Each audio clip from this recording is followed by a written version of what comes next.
All right, hello. Hope you guys are doing well. We got Big Man, Eggman, Little Man, Dane here. Maybe I need to adjust the size. Zoom in a little. Zoom in a little bit. There we go. Oh, he's escaping the boundaries. Oh no, what have we done? Breaking time and space. Breaking time and space here. But we've got our FB08 Dragon Ball Super Fusion World tournament here today. We've got 37 players. Dan and I have been talking about it. This might be the best meta we've ever had for this card game ever, which, you know, took its sweet time to get here. We're entering the second year anniversary, entering our third year of the game, right? In a couple of weeks. I think so, yeah. Because this came out in, I think, February of 2024, and it is soon February of 2026. But a lot of decks are viable right now, and I'm really looking forward to seeing what is going to get there. So, Dane, any predictions as we enter today's tournament of what's going to win? Whew. No. No, cool. I don't. Because nothing will win. The meta is super wide. Oh yeah, there's just simply not. Yeah, simply no winner. It's actually whenever I'm playing, I'm gonna enter in a grudge match with the finalists. Yeah. That'll play it. Yeah, save me some prize money and some, just some extra shipping and such. But seriously, if you maybe this would be, if you were playing today, what deck would you be playing? I would be playing Control Frieza. Not necessarily because I think it's the best, though I do think it is good. You just hate everyone around you. Gotcha. Just oh, sorry. You want to play? Sorry. It's different. Hold on. That deck lets you play. If anything, Vegeta doesn't let you play. Sure. But Control within Fusion World is always a little like, yeah, it's a control deck, but there's still only so much you can do on your opponent's turn. That really kind of allows you, like really all the control decks, they're just stabilized decks that then do the same thing as the aggro decks, just slightly bigger. Sure. So right, in that sense, I really think that Control Frieza is a super sick deck. I really love that manga SR, the 3 cost that draws and protects the board. I think that card is super cool. I think it's good. As a 10K, it's wonderful. But I truly, I don't know. There are so many powerful decks this format. Like, obviously, Gohan is like an easy contender and pick for like, wow, this deck is super strong. It hits so fast. It puts the onus on your opponent to draw like 2 super combos and probably a blocker, like an unkillable blocker by turn 4, or you lose, period. Yeah. Like, it's so consistent. There's Videls. There's the cantrip that is on name, right? There is just so much that deck does. That is really, really powerful, that I think gives it a leg up over all of its competition because it's just so fast. Yeah. But the stabilization of some decks, Piccolo SH can really stabilize super strong. Yellow Vegeta, that one final explosion for the one turn and then they never get hit again. Even things like Cell can like super go over the top. Maybe not into like Gohan, but into the mid-range decks that are trying to slightly outdo Gohan. Cell can outdo them. So it's a really wide meta. I mean, literally, finally, this is the first meta where I think every color is at least partially represented. Blue is the weakest, but like Shenron is still good. Yeah, but we've seen like it's a really good one. Some decks just be like amazing. That are still, like, I would just not expect. Right, we got some results from Japan. It was I'd say like it was a more prestigious tournament. It wasn't a super big tournament. I think there were like 80 players, less than 100 players for it. But we did see Kefla get second place for that. I know a deck that I haven't really experienced myself, so I know a lot of people are playing Kefla today because of that. I think just boldened because of that performance to play it today. So we'll see what people are playing with. But we've got our first round, and let's just jump on over there. All right. I have not gotten enough Boo in my gameplay style. I was just wondering if, because Boo is a really unknown deck. I'm really unsure of what this deck does. So I would love if you could elaborate for me. Yeah. It bans cards, essentially. It has been responsible for, I don't know, how many cards? 3 cards being banned? I think 3 all hit to 1. Bobbity 3 costs, and then that was hit to 1. 3-drop Boo was hit to 0, right? And then was that? No. The 3-drop was at 1. You can play Buff Boo at 1. Can you? I thought the only card set to 1 was the. Nope. Double Strike, Bobbity, and 5 cost are all at 1. So, just like Masters, yellow is the color of one-ofs. You're allowed your one of XYZ, and honestly, while I do not believe that the manga Boo forecast is an especially healthy card, it at least helps Boo keep an identity, because if that card had been banned, Boo would just be another aggro deck, and there wouldn't be so much of an identity there. And so I can appreciate the manga Boo sticking around, even if it does something that is not usually pretty healthy in card games and tapping down your opponent's mana. Gotcha. Yeah. Also, yeah. I swear, I was there when it happened, but like, I looked this up the other day. I'm like, oh, only self-destruct was set to 1. Everything else was banned, and I was just completely wrong. So. I don't know what kind of fairy tale land I was living in, but maybe a nicer one. We'll see.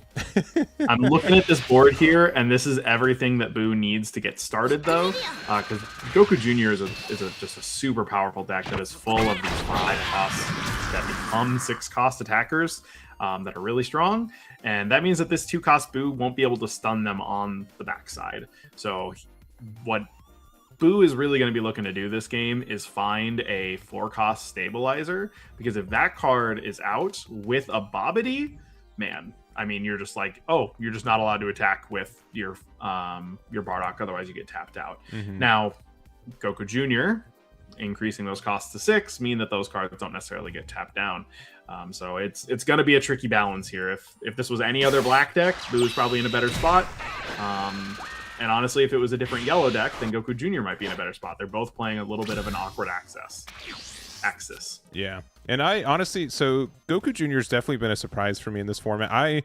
Looking at all the cards, I'm like, man, like a lot of this just seems a little bit too hopeful. Like the Bardock, I was excited for the Bardock, mostly to play in the Bardock leader, but being able to play out like this 5-drop 30k has been strong. We see one of them Boo with the 25k Boo, which this is probably one of our best cards, because we do get to kind of keep them at 6 life, don't let them awaken, and get 2 cards out of their hand now. Yeah.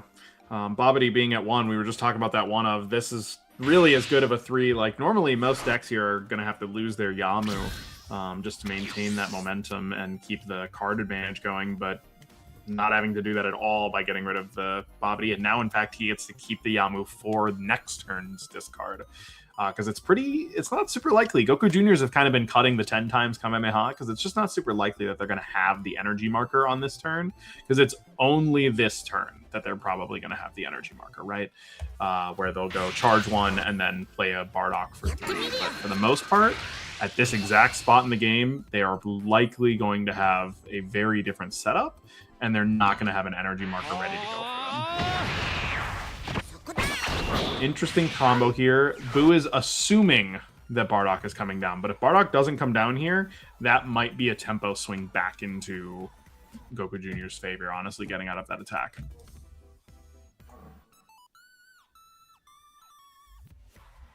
All right. But yeah, this is also kind of a weird thing, because traditionally Boo's like really good at like self-awakening. Ooh, yep. Soul Punisher. And that's the punish, right? And now Boo is not awakened. And so you could still play a 4-cost here, but you're not nearly going to get the value that you would have had you been awakened.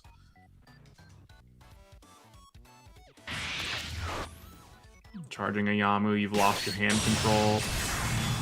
So you can still do this, get a draw. You can swing 15 into the Chi-Chi, and then you probably, if you have a 2-cost in hand, you probably swing Boo into Goku just to ensure that you're like, get another card out of hand. But without it, again, you're kind of in that situation where you're not awakened, and your awakened skill is really, really important. And now they could swing Goku and Bardock pretty freely here, because like if they kill Boo, they're in a better spot, even if you get the draw.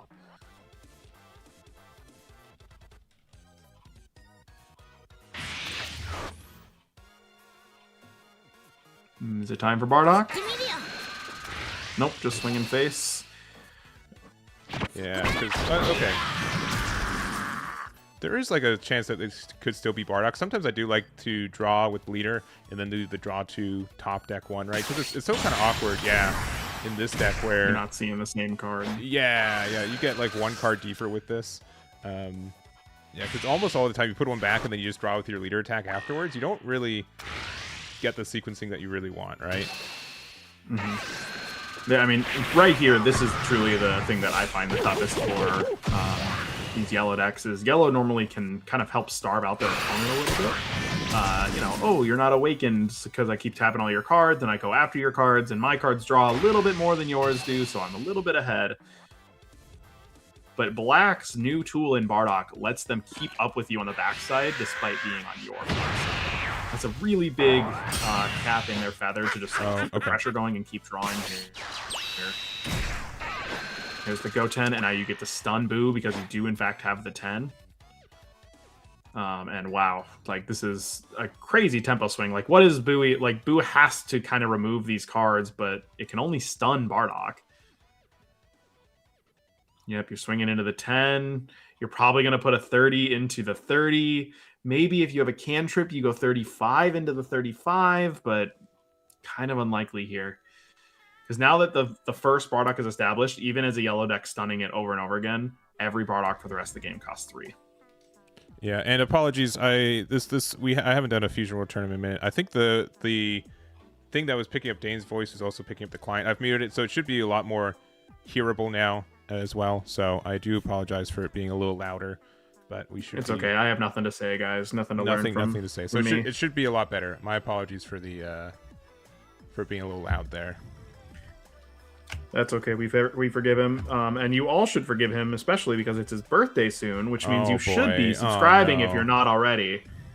Make sure to drop some of those bits. You know, you've got a lot of emotes in there. I mean, there's some good ones in there. I love the egg roll. Yeah, egg roll is incredible. Yeah, that one's good. I've got, you know, too many corgi emotes that just go unused, so I do appreciate that. But you know, we are still getting like a little bit starved out. The Bardock, though, being a 35k is still just obnoxious, right? Like, just a lot of decks can't hit that right now. And also, I think Bardock, it doesn't matter if you have another one out, right? Like, the effects don't stack, but like, if you have a Bardock out, there's nothing stopping you from playing another one. They can kind of stack. If you're on the front side, they can stack. You can go up to 25. Likewise, that means you can also awaken and then become a 30 for a turn cycle. Yeah. Sure. You're right. But I mean, you're seeing the hand dwindle here. This Goku is still out, and I'm not sure. Does he have one in drop area that I'm like unaware of? I don't remember when that got there, but maybe he discarded it earlier. But I mean, this is where the game starts to just swing wildly out of Boo's control. Is like now he's already at double strike range. He has to maintain several tap downs here in order just to remain even remotely competitive. Yeah, and this is just so tough, right? I think more than anything, he needs to see a blocker barrier so he can at least confirm, okay, not going to immediately die next turn. Yeah, because like the nice thing about this Go 10 is that like it still interacts across the board here with the Majin Buu Kid. So like they only have one of these. You just really need to have a Babidi, because otherwise you're just in danger of these attacks. I mean, the Goku Jr. doesn't swing small, right? Everything is like the small attack is the 25 from leader. Yeah. Which is super nuts. That's like the only attack that is a 1-card get out in this whole deck. Let's see. Also, real quick, big shout-outs to Team Scrub-Out and Ben Ferris for the resubscriptions for 4 years and a day and 1 year minus a week. So Ben Ferris on 11 months and Team Scrub-Out at 49 months. Thank you very much. Do appreciate it. Ooh, that is a big Broly boy. Ooh, going with the smart thing. Yeah, Broly is the big tempo swing that can help Yellow back into this game, right? Stunning the leader from attacking, stunning the cards from even restanding, and then you have to start using those Broly attacks into board. Otherwise, eventually you won't be able to stun and you will die in 1 turn. Yeah, and even though the Goku Jr. is active, it cannot attack this turn. So that is a big hurdle. But again, you're still fair at 5 life. And this is the big difference with Goku Jr., where a lot of decks want to be put down to 4 to be able to awaken. You have that kind of extra life buffer that most other decks would not be able to get. Even without the draw, getting to your backside just that 1 turn sooner can be the difference maker in tempo that you just frequently need on turn 3 and 4. Yeah, and we just drew a Bardock as well if we want to. Oh, we're going to just try to go pressure heavy. 30k twice here with this Gohan. It's just tough. I mean, we're already down 2 super combos on Boo's side. This is just not looking great, and we're seeing he's given up several cards here. This is going to be 4 full cards if he leaves it as is. But honestly, Goku Jr. is well within his right to just go, 40. You know, like he's probably not going to get 5-0. It's not impossible. Buff Boo and Double Striker could get him there. But assuming that there's any amount of super combos in his life or in his hand, that would just be a tall ask. And I think Boo is considering taking it, trying to count up what Goku Jr.'s is, and then maybe he's going to try for this clapback kill. He's got 30, 30, 40, and 20 on board.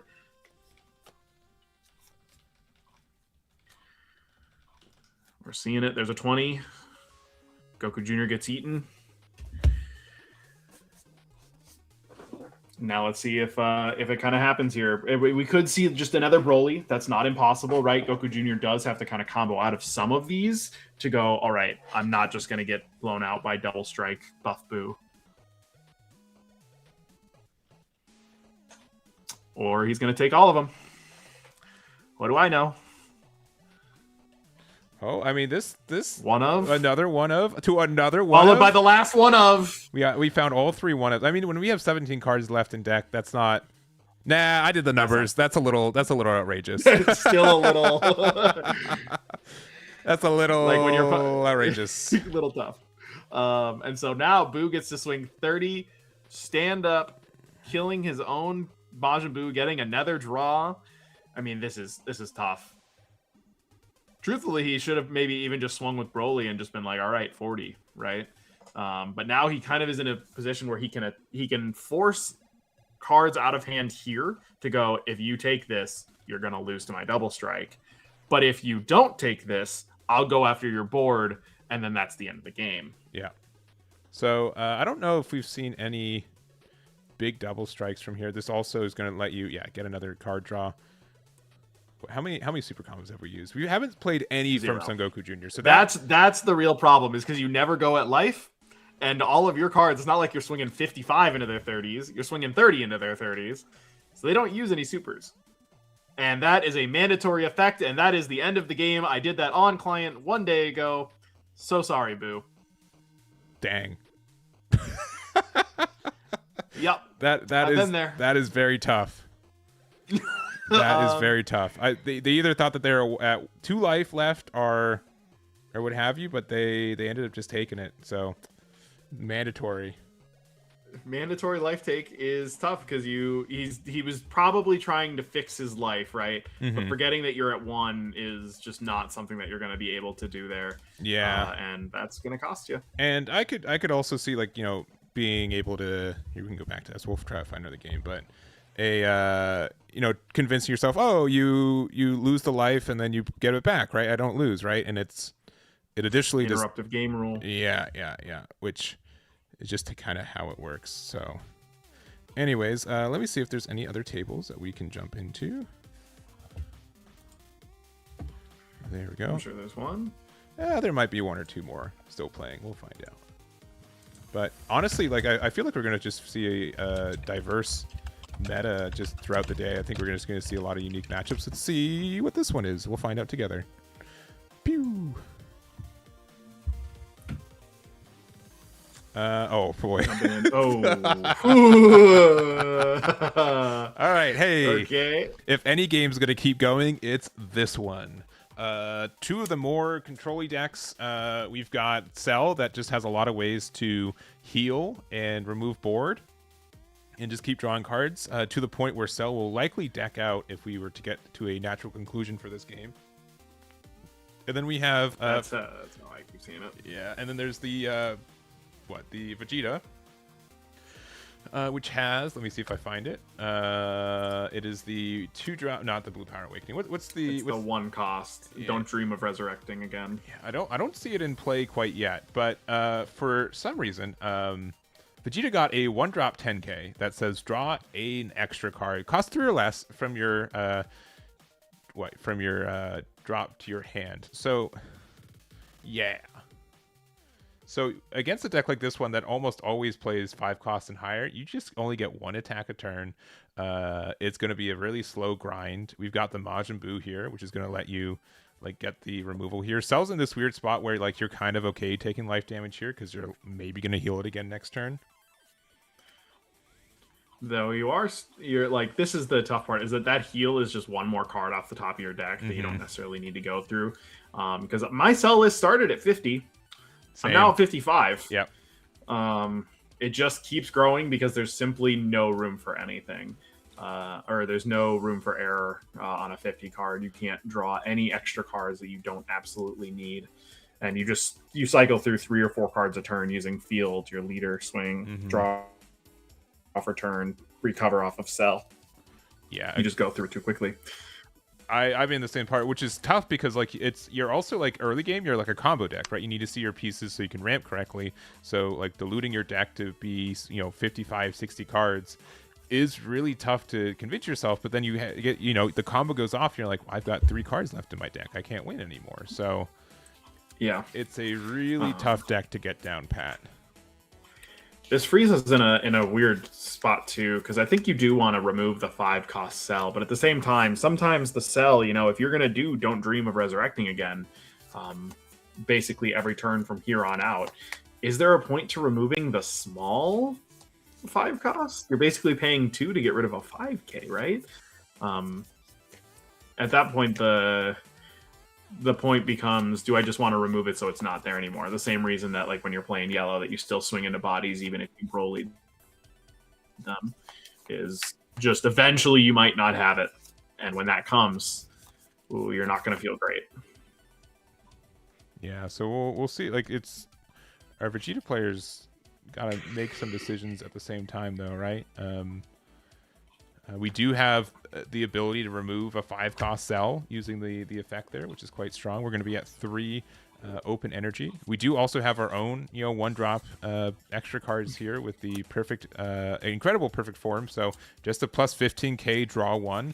Okay, sure. Search top 2. Hey, you could whiff. And you're not very likely to. But you could. The energy requirement is having 1 to play it. That is the. That is it. No other. You don't have to have a cell 8 in play. You don't even have to have a cell in play. You're just leader cell. Do it. Oh, and this is the tough part. So now Vegeta's basically, Don't Dream of Resurrecting again. And this is where that 45 is really obnoxious because you really want to go, well, if I simply go for a result of training here, it's only -1 to stop the effects for the rest of the turn. But you see that he has to give up the super combos. That was a -2 to total hand size. Beaston gonna get rid of Boo here, and Cell is at 3. He's got 2 big cards out. The stabilization cost is coming. Yeah, and there are definitely builds of this deck that play.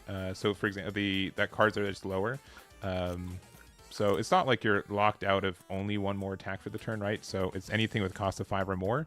But not being able to attack with this Beaston is a little scary, and arguably you might have wanted to have play an attack with that one first, right? Yeah, that extra 5. I mean, right there, he got out using a 10 and that to go to 50, but that would have been 1 more card out of hand. But here's where Cell Jr. becomes kind of silly. Maybe one day though. It's very funny that in Masters there was never a good Cell Jr. and in this game they are 2 for 2. Yeah, they are incredibly good on like the cornerstones of the deck. The card is. I can appreciate the theming of getting to free play them if you have the big cells. Yeah, which we did actually have. So even if you had to pay it for 2, you would have. But yeah, now we're in this weird spot where we have to results of training and 10k out.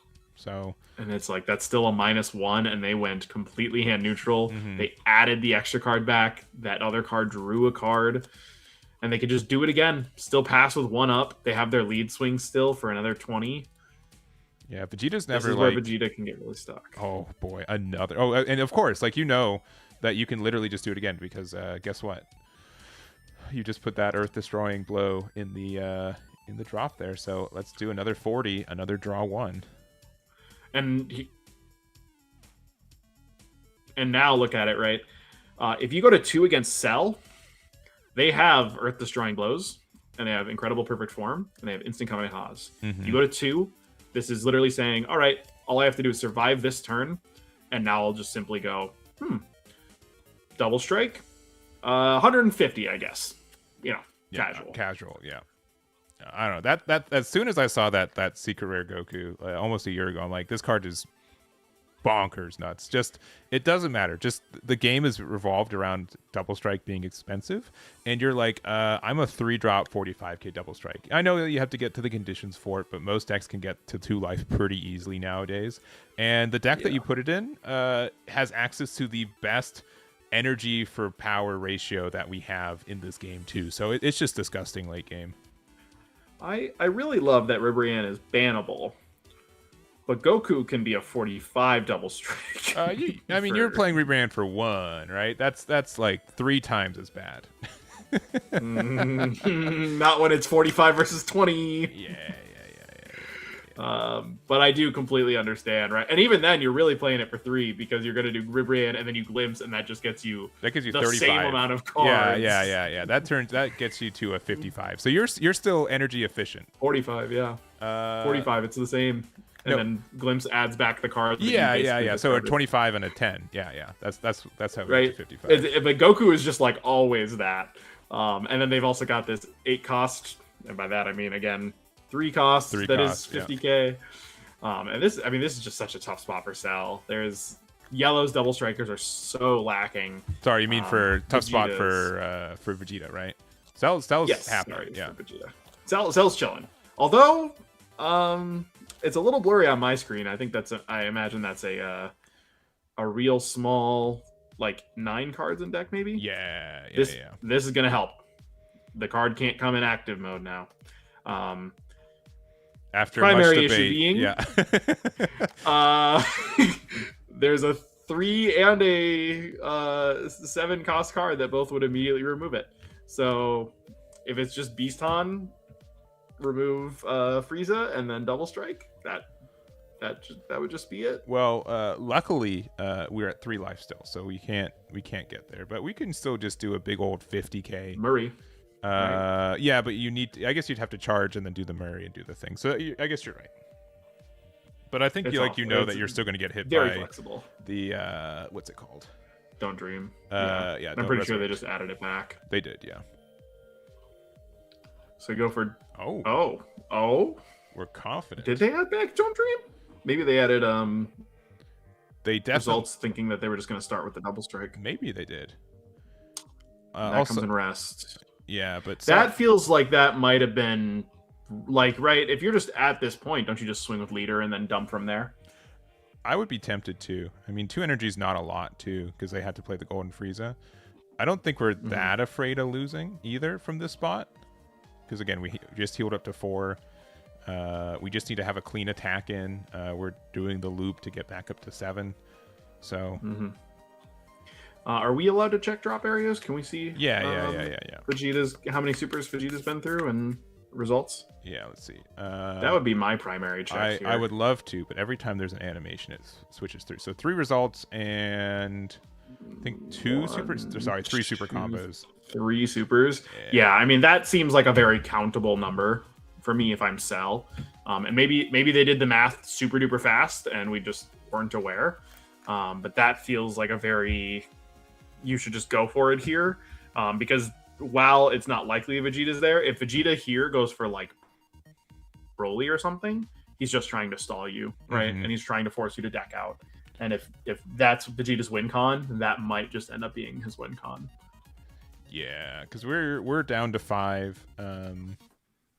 That is a little bit scary. I think honestly you take these though. Like I don't, unless like your hand's like truly garbage, I don't think you'd really care about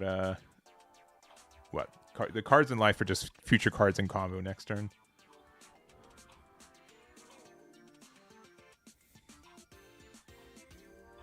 Right, 3-drop Boo. Yeah.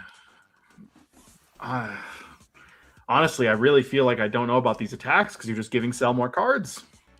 Yeah, but you have to advance the game. Like, so you've said if you're the Vegeta player, like the only way I can win anymore is if they deck out. So giving them more cards isn't helpful. I have to just sit, bunker up, and hope that they draw too much. Right? Yeah, right. Like you could just go for Boo, destroy Frieza, just take the draw and the hand control. But like you just gave up your own 5k. Like this Frieza isn't going to get a whole lot of value aside maybe it forces them to draw one more card, right? If they go for the plus 15, but I think they just take it because again, they're not in danger of double strike. And now that you're at 1 rather than at 2, they are just full reign of, all right, I'll swing with Beast on and give you everything, right? Now Cell Jr. is back online. Have they gone through all 4 yet?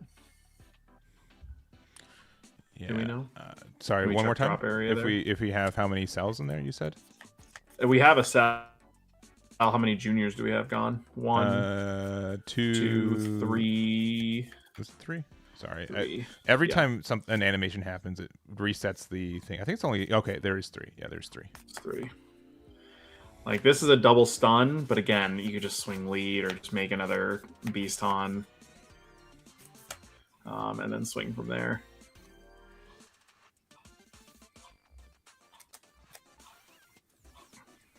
Yeah, because it's nothing can stop like a leader attack either, right? So you could do if you have like another 8 drop, you can use it, you can play it, go for it. Yeah.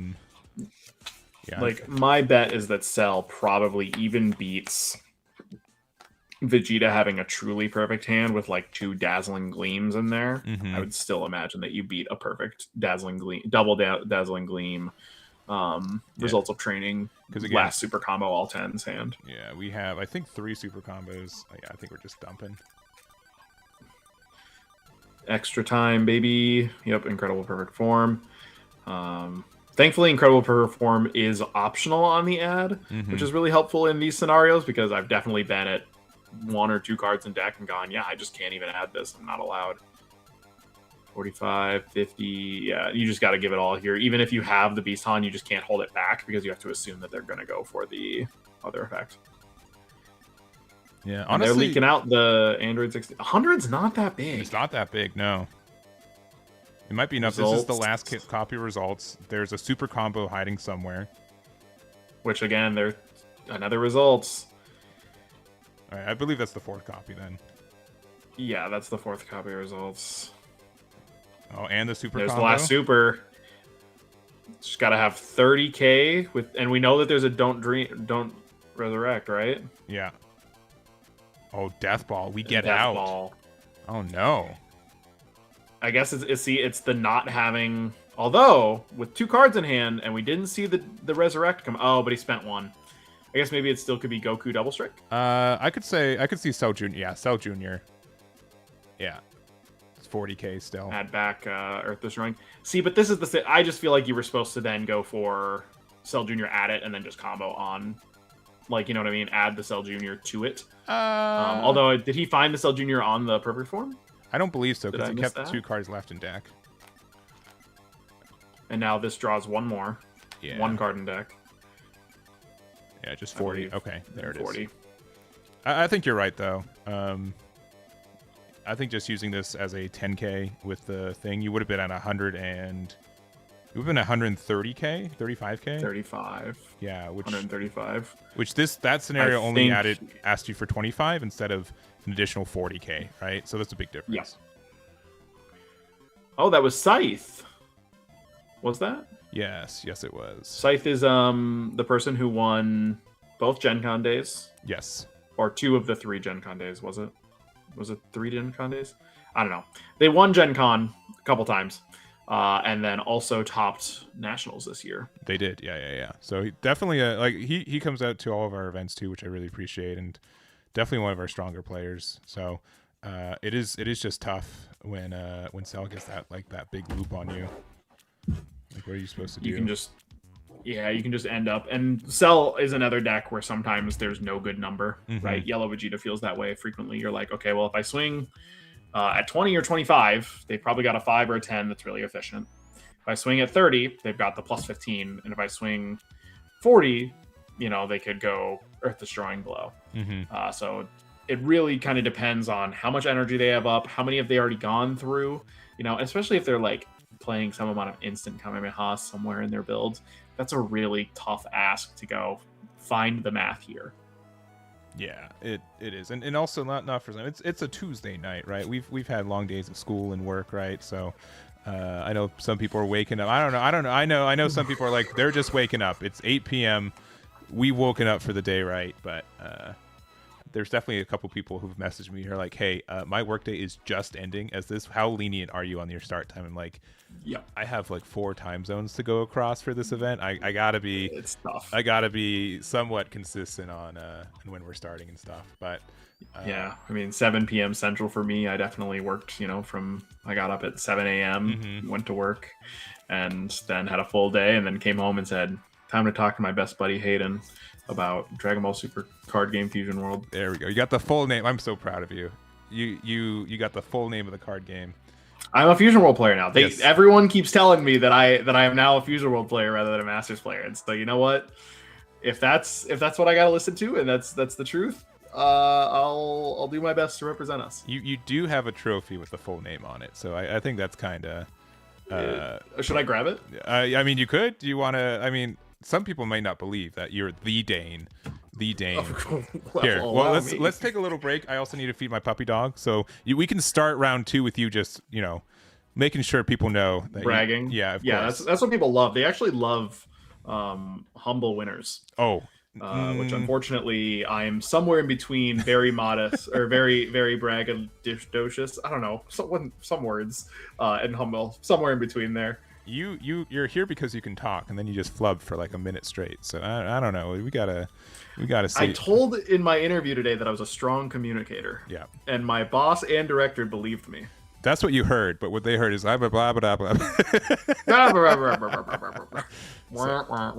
Charlie Brown noises. Yeah. All right, we'll see you guys in a little bit. We'll come back. We'll put up a trophy, and we will talk to you in round 2. Yeah. If there's any leaders you want us to try to find, let us know. We'll do that. But yeah, we'll be back round number 2.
Hey guys, welcome to round 2, the Eggman triple winner box. Triple win a box. That's 3 boxes, not a one Available. box. That's twice as or 3 times as big. Yeah. Just one box with It's really tall. Yeah. 72 packs inside. We're headed in. We got a red mirror. These 2 decks are trying to end each other's lives very, very quickly. Yeah. And do you know what leader this is? This is Topku. This is Topku, one baby. that nearly did something really bad to this game in set 2. Well, now we have a replacement Roshi, so that's pretty nice with this one drop of Videl, right? Like, also, it draws a card. Please don't forget that. Yeah. Well, you would play Roshi to then play, Search for Universe 7 stuff, right? So that was already. But that's hand neutral. That's hand neutral. That's true. But you draw a super combo almost guaranteed. Yeah, it could be really tough here. So, but both of these decks are real fast. For those that might not be aware, the Goku deck can actually basically play the entire Gohan engine. Being able to play out Daimakus is really powerful. Obviously, adding back and searching for your Super Saiyan God Goku, which is a draw 2, is super powerful. The thing that Topku would ever really have here in advantage is going to be the fact that its longevity might be a little bit better, because it does just draw more on its cards. It might have a better time living. But the fact that it doesn't even awaken until 3, and then Gohan is just waiting for any opportunity to go 60 while you're at 3. You want to give me every card in your hand, and if you don't, you lose next turn anyway. So Goku has to be able to clap back just as quickly, and it just can't produce quite as much pressure as Gohan with that burn. Yeah, so we'll have to see. Like, having to go down to 3 is quite the punishment for this leader to awaken, right? We saw in the previous round we had Goku Jr. who could awaken at 5, and that let him mitigate a lot of pressure that I think Boo would have otherwise. And so I don't know. Believe it or not, this deck used to be the tier 0 best deck in the game for about a month until something changed. I mean, right? it's the only deck to get a card banned, right? Correct. Because Ribrianne and Roshi are both truly banned. This is a really dangerous spot here. Topku could just end up at 2 life next turn and then lose the following one. Gohan can immediately just go all right, here's a Gohan, and then the double name. I'll take out both your cantrips. And then that Gohan will swing for 55, maybe 60 if you combo the Goten off. Oh, that is a very tough thing for Goku to be dealing with. Yeah, and Goku doesn't have access to as easy of a double strike, which I think is a good thing for the game and overall, right? Yeah. 1 cost double strike was very scary, but yeah. Oh, we've got the shiny 3 drops on Gohan Adolescence. We have the shiny 2 drop to go with it. These cards look really good in person, by the way, for those that have never seen them. They really do. Okay, just the standard Goku. It's fine. It's all right. Which is still great, right? Goku's going to buff. Goku will search for the cards that Gohan is looking for here. Gohan, there's probably literally both of those would have, might have been slightly better here, because you could either remove the Daimaku to remove the anti-pressure, or you'd be able to remove both of the cantrips off the board. But now, I mean, Gohan is in just such a commanding spot here. You attack with your 3-cost Gohan, switch your cantrip and the Goku to rest mode, because you're playing against red. They probably weren't sticking around anyway. And you just swing for 50. If they're 65, because you're doing plus 10 here. Yeah, 65 by resting both the 5Ks there. So and also burning a life. You can't ignore that part of it either. They are always saying that burn is really healthy. They are always saying that in every card game, burn is really, really healthy. I don't know what card games you're playing that I'm not, but I disagree. Yu-Gi-Oh! Where burn is always healthy. Yeah. And that is it too. So I really hope that Goku is somehow prepared to 4-0 this Gohan. And the worst part is that Gohan gets to swing freely here, right? There is no punishment for swinging on these attacks here. Nope. Because now, if he does go to 1, you go, oh, now I don't even have to commit a double striker. I'll just make a bunch of 10k bodies that all grab or draw or plus 10 something, and then my leader will swing giant. Yeah, and Yeah, not having a super combo to get out of this also just feels really bad. Topku did get a little bit of support in the last couple sets, right? We ended up getting like a 4-drop, what was it, like a 3-drop Vegeta, I believe. We got we got a couple, right? So there's a lot of cards that have gotten tournament of power. There's like a 3-cost Vegeta that KOs all 5K and lesses. There is a 4-cost Sun Goku. This is the difference maker. It's a Super Saiyan God Goku, and it just draws 2. That is certainly the largest improvement for the deck, is being able to go hand neutral on a body that is a 10K combo, 30K offensively, 20K defensively. It does a whole lot for the deck, and that's probably the card we're going to see come down here. Maybe we see a Vegeta just that way he can try to get some pressure on some of these other cards and remove something, but it's not looking great, honestly.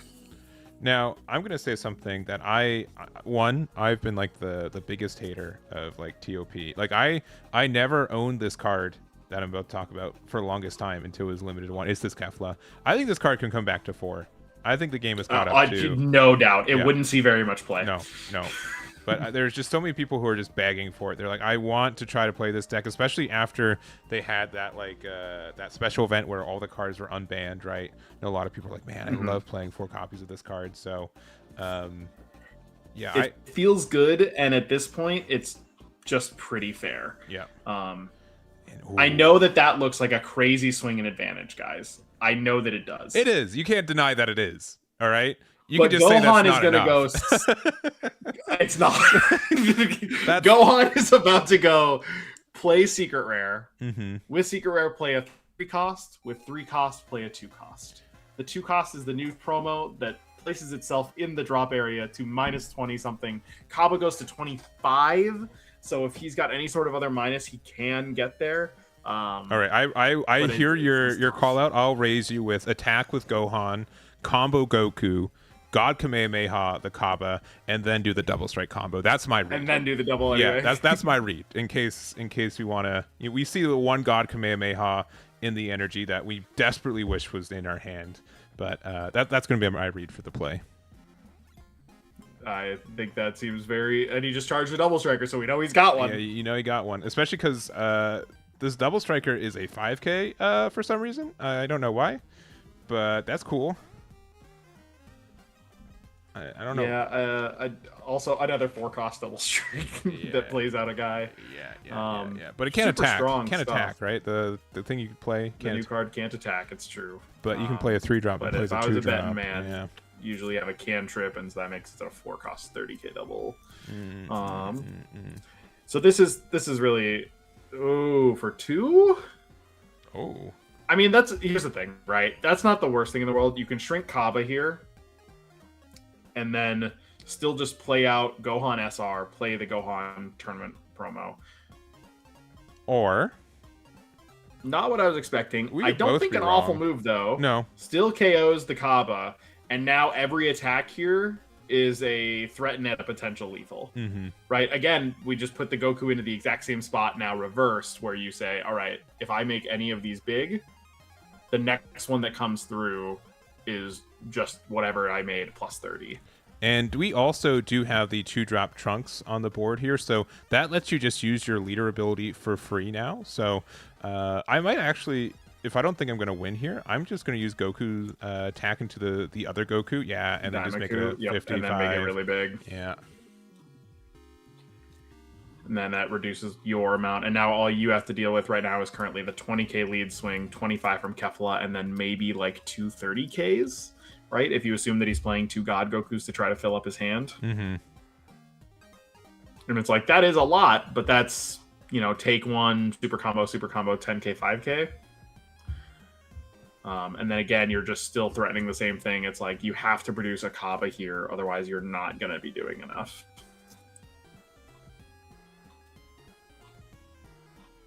All right, well, we don't have that. It's, 10 cards to 12 right now. 3 life for Gohan. I would kind of like to see... Oh, it's just a 25 or 20 to 25. Okay. I would have liked to see at least a 10K. It does feel like you have to just keep poking with Goku here.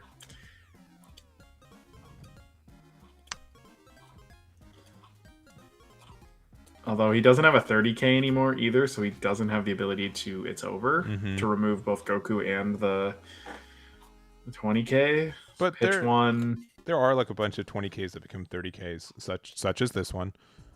Yeah, this is the Goku that came out. Yeah, and then the new Vegeta promo as well. Yeah. The 2 cost that minuses 5 something, which then would allow him to remove Daimaku as well off of that board. The problem being here is that if you know that that's going to be your play, you probably should be going into the board to try to hopefully get cards out of hand rather than going at face, which is just more cards into his hand. Because now you're at a point where you could clear board all you want here, but if you do not produce a blocker, you will simply lose. Well, we've got the Sun Goten here, and that we could also be playing. All right, I love it. Oh, I mean, got to go for it, I guess. We play the Kaba. Hey, you know what? Add another 10k. If we had it, which only out of 5k. Was there no 10k over there? I don't think there was an. It does a 10. The other Kaba, because it can only add tops. Yeah. So Goku is just going for it because he kind of has to. 105. Pretty big. 1 combo, 2 super combo, 3 super combo. 3 super combos. A little bit of a high roll. Not gonna lie. 4 super combo. No, only 3. But yeah, numbers are a little blurry, so I can't quite see it from here. Yeah, I imagine that's out. Yeah, it's 105 to 110. I think if they only had 2 super combos with them being halfway through their deck, it wasn't that outrageous. But honestly, I feel like this was the right play for TOP. You had to go for it for sure. Sometimes playing to your out is I hope my opponent got unlucky, and that's that is a skill in and of itself to just go. I hope that it happens because sometimes that's all you got. And now Gohan's like, well, that card you played was really nice. Let's see. I'm wondering if he's just going to see, if the player's going to scoop or if they're going to let us see how big Gohan can really get here. I should have gone leader into a card for another one, right? If that's the goal. Nah, I guess so. This is now end of the game. He just leaves it. No additional combos here. Turns out when you have no cards in hand and everything's in rest mode, every attack deals damage. Yep, so we do have Nicholas taking that. But honestly, Abdul had a really close game. I think brought it real close. And there's definitely was a chance that they were able to beat Nitro there. So pretty close one. We can go back to us real quick. I think one of the things that's really tough about this meta that we're shifting into against Gohan, where people are trying to force blockers into their deck, is that the blocker quality is actually quite low. Right? The ones that exist are not very strong. There's definitely not barrier ones around. Trying to make their way through besides exactly the Boo combo. And so we're sitting here going, all right, I'm going to produce this card that will not attack you, so it's not going to get a card out of your hand. It's a -1 from my hand. And I am simply hoping that you do not have a way to remove it and that my stabilization is enough, which is hard against a deck like Gohan where you have to save that blocker until the double strike would come out. And then by the time the double striker would come out, they may have already done their leader skill on whatever card got through, and now they're attacking for 55, 60, 65, and now that attack is, all right, do you really want to go to 1? Because now any attack is lethal. We're watching... Is that 1 energy up on... and that's a Kale. Yeah, so we can still go into the Kefla here. So my guess is that we're going to do the Kefla and then swing into the 2 cost. Yeah, and just wait for a turn. Because Gohan's gonna gotta add a 10k. You go for this one, sure. Oh, sure, yeah. But this does represent a bit of a problem as opposed to not going for the other one. Well, no, we're fine. If the last card is a super combo, right? Sure, then they're attacking for 50k. Swinging into that, that, bingo, right? And now that's 1 name, and you're at 1. So all Gohan needs is any other name, which I can't even tell if that's the double name. It's the double name. Yeah, that's the double name. It's the double name. Yeah. So the leader now, any card that it draws can just be straight up. Unfortunate, but you take a life and then -5 on Marin. And it gets this, and then you hope that attacks for 5k. And it's a 20k swing itself, so that's another 5k out of hand.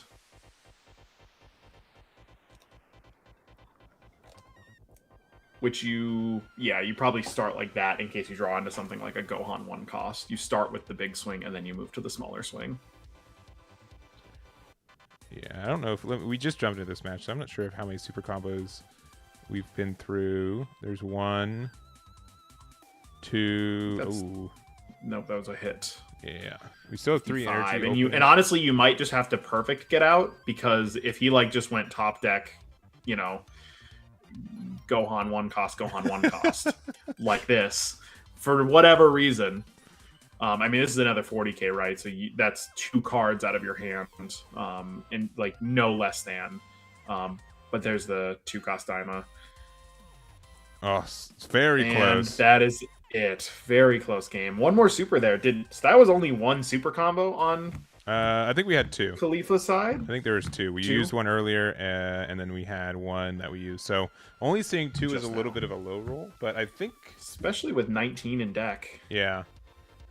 If the 0 cost was instead there, would have been there. All right, let me see. We'll go back to us real quick. Let's see if there's another game. We would definitely like to see the Kale match. I think they're playing Bulma. Let's see. Which is one of my rules. Well, let's see. If they are, they've already finished their game. Let's go to... That's definitely something about this meta that is it's a little bit faster. It is on average, right? I'm pretty okay with, to be honest. Especially like when we can jump between games. It's better when you're in person. You're like, oh, it's a mirror match of. You're just Gohans. Like waiting, yeah. Yeah, you're like, well. That is one of the tough parts where since our game is not quite as large as say Yu-Gi-Oh, Magic, whatever, they don't have like 3 concurrent stream tables going. Sure. Where they just like hop between from one to the next.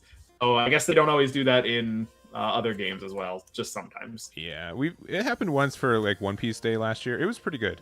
All right. I mean, we have the opposite of that. We've got a Vegeta mirror match. Is this what we want? Let me jump to another match. Here's the thing. You're asking me if I'm okay watching control mirrors. I'm purchasing my first Magic cards ever, and it is a mono blue control commander deck. So. Well, let me just jump into one more I am game. always okay to go long. Yeah. Well, and also real quick, the matches are played on the online client. We host it with third-party apps, so we just we have like a thing, like we use Best Coast pairings to get the pairings and stuff. So it's not like the tournament stuff that they do. Ooh, okay, Bardock versus Goku Jr. Eggman is. Yeah, which you definitely should enter. I should definitely be entering those. I don't ever enter the online regionals or anything that they've ever done. Now this is a deck. Yeah, oh yeah. I, much like you, really appreciate Bardock as a deck. Yeah, I think the deck is super fun. Looking more at it, I'm like, you know what?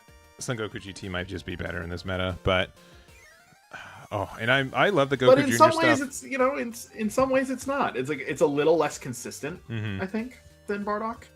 And Bardock's high roll. Well, Bardock's early game high roll is better than Junior's high roll. Sure. But obviously Junior can occasionally pay 4 and make 16k worth of, or 16 energy worth of bodies. So that could be tough. All right, 55k. So I think that means that we have a chance to go like a big 60k or something higher. We still have 6 energy open, so we've got double strike from like the Gohan, and then we can maybe like that. If they're on any amount of Chi-Chis. Because I see, regular cantrips, I see 2 cost Pan, I see Glorio.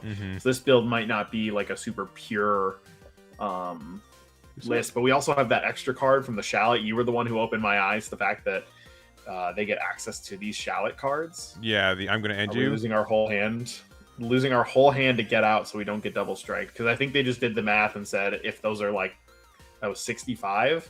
Yeah, I mean, if that's 3 10Ks or a cantrip, that would get there. Yeah, so now... but I think now if you're Goku Jr., you just try to go for board.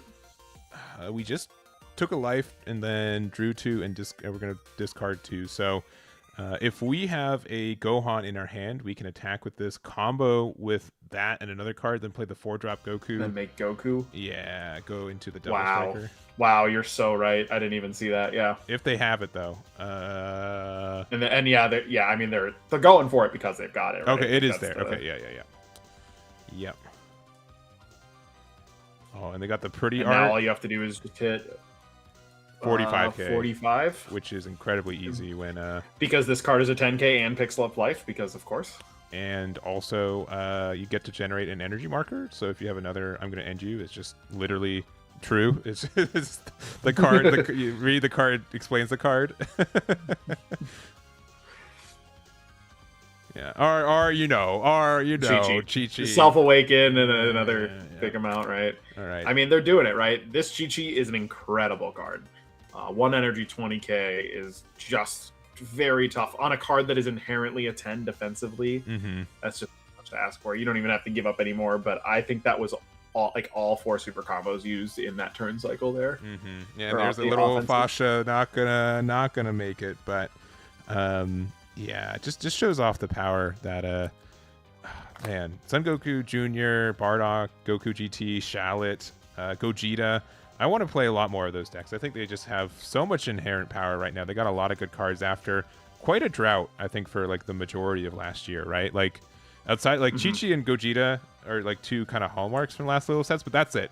Everything else has been like, we want you to play this new archetype that's really bad, and and no one signs up for it, believe it or not. So the cool. Black Toolbox is getting stronger. Really, what the color is now looking for is just that slightly taller removal. Right, it's got Gogeta as kind of like a delete button, but that still costs 6 or 5, depending on how you look at it and how you want to phrase it out. But even then, there's just a lot to say that I think, we didn't get to watch most of that game. No. But if Bardock instead had maybe played out that 5-cost Bardock pretty quickly, like the OG starter deck one, and then you go 35 double combo Chi-Chi. That's swinging into the Goku in rest mode, and then I'll skill pop the Bardock, reset your board. You have no removal for this card, a card this big, unless you pay 4 for Soul Punisher, and you went -1, did nothing with your turn. Yeah. Right. That would be the way that Bardock could maybe try to stabilize in that matchup, but we just didn't get to see what the beginning of that game looked like. All right. Well, we are getting to the Vegeta mirror match. We did get a 6-drop Broly, which does not interact with the barrier boys, so that stinks. It is at the very minimum +2. Yeah, very, very minimum +2. Their opponent doesn't get to draw, and then you don't have to defend out of the leader swing. So that's definitely something that you can thank Broly for. 40k swing +2, not bad. I'm surprised he didn't attack Broly into one of these freezes, though. I might have been a little bit more inclined to do that, because I think we just hit them from... Did we see if he had energy up? Because if he had energy up, that's just go to 45, right? Sure. That's the problem. Maybe. And his win con is not deck out, because he's lower on cards. That is true. It's 10 to 15.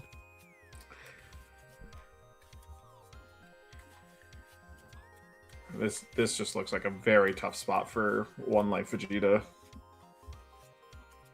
I wonder if is he trying to figure out the math again? Not a deck that's got good math against it. But every time you make them resolve results of training, that's 1 card deeper. At 9, now for turn they'd go to 10 or to 8. They want to get out of this one for good value. Go to 8, down to 7 if they draw.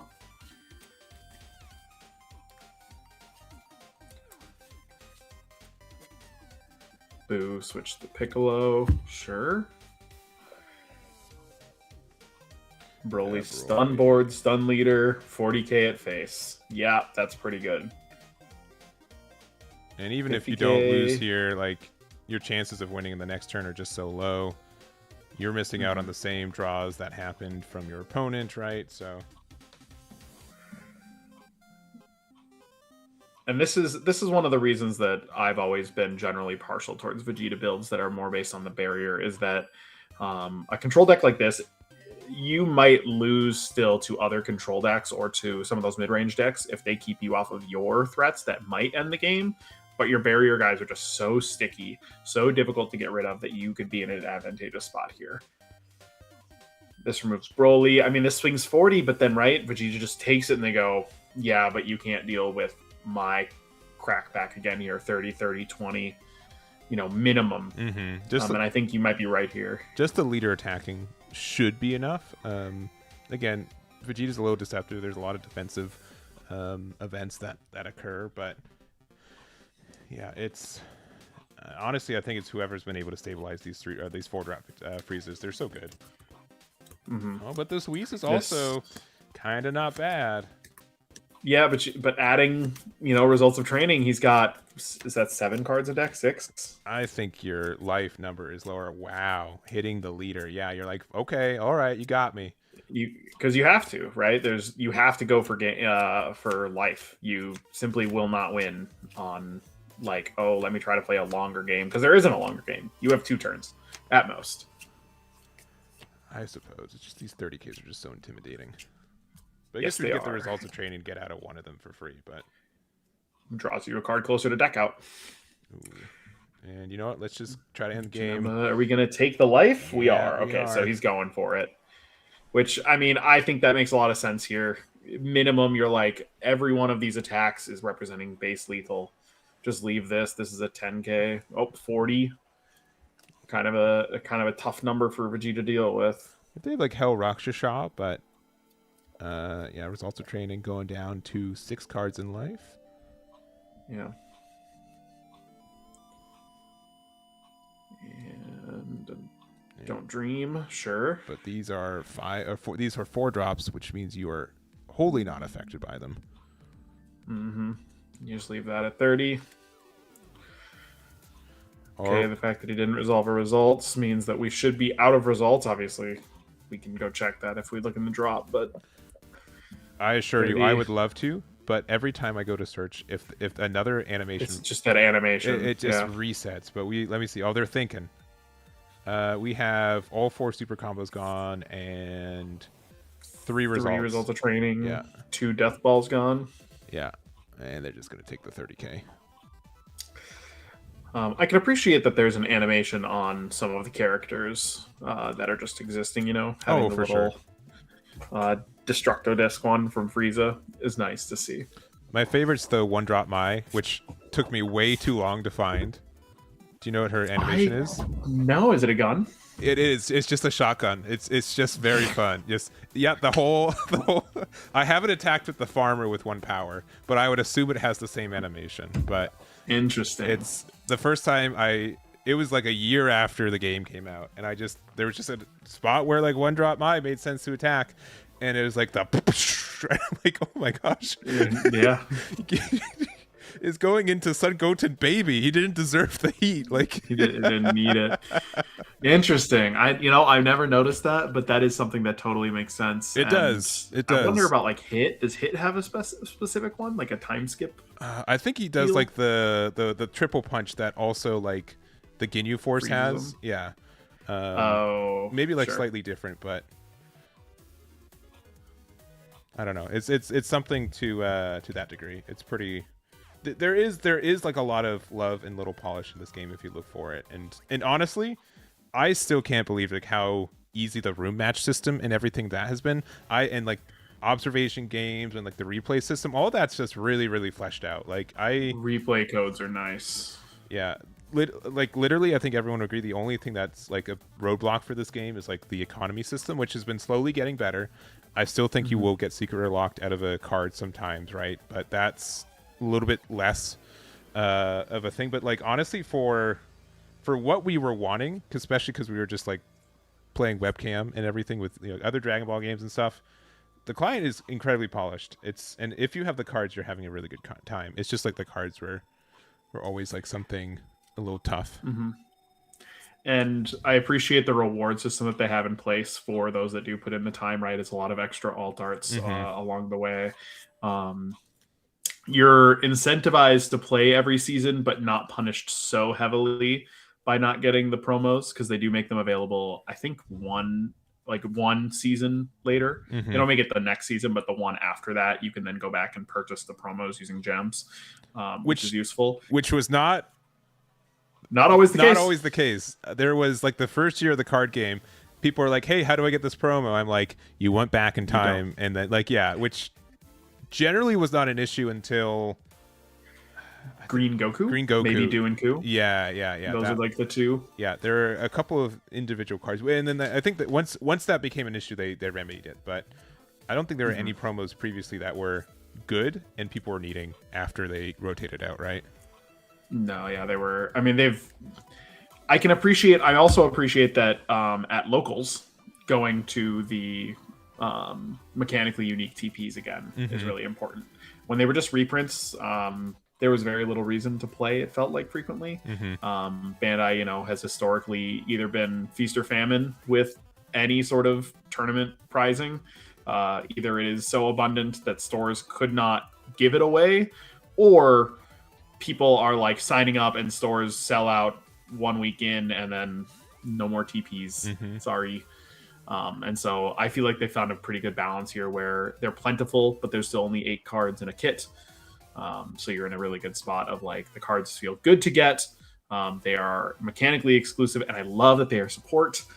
Just keep supporting old decks. That is the number one thing that's going to keep a card game alive, is keeping casual fans happy while still enticing competitive players. Yeah, I think the only time I've been like mildly upset is that there's a card that in my opinion should strictly be in the set that it's releasing in, and they make it a promo instead. You know what I mean? Like that always feels like a little icky, right? Because you're like, you clearly could have, you are like on release, the set is already, not as full power because I have to go to an event, right? Which isn't a hard ask, but I like this medium where it's like, yeah, we're going to print cards for support for older decks. So even if you don't play new stuff, you can still bring your old deck for the chance to power it up with the new stuff. So it's a good balance. I appreciate it. And also, I can't get over this. I am very happy with how easy promos are to get in this game on the online client too. Because they could have made it level up. They could have made it a lot more difficult, and it would have been moderately understanding because they're supposed to be kind of more rare promo cards. I'm okay with playing 30 games and unlocking all the promos for the season. That's fine. I'm okay with doing that. I'm also pretty happy with the way they did the new ones too. Correct. You have to play with every color. Yep. Like, then it does incentivize that, like, yeah, you probably, if you want to get the things, like, yes, you could just hard delve into the one deck, but like they do want you to expand your horizons and try other things in those. I don't love that you have to win. That's like a fair. It's a bit of a like it. In theory, it's like, oh well, everybody wins sometimes, but there are certainly players who have straight up like 20% win rates, and it takes them longer, 40 games to unlock just the promos, let alone get to a certain level. And so in that sense, I feel like you could totally have just made it like play 10 total games across that color, and you would have gotten them all or whatever. My only other thing is I'm okay with it winning, but it could have been something where it's if you won with the event match doesn't count towards that one, unfortunately, which is the it's the loaner deck one too, so it makes a little bit more sense that even if I don't own this color, I can rent a deck and play it to try to get the win for it. But I don't know. We're also just kind of in the best format for this because every color has a deck that's viable in one way or the other. So I think that's really helpful. Like last format, trying to win with black would have been awful. You have to hope that like I play against Boo and they whiff a little. Yeah. Because every other color was just going to walk over you.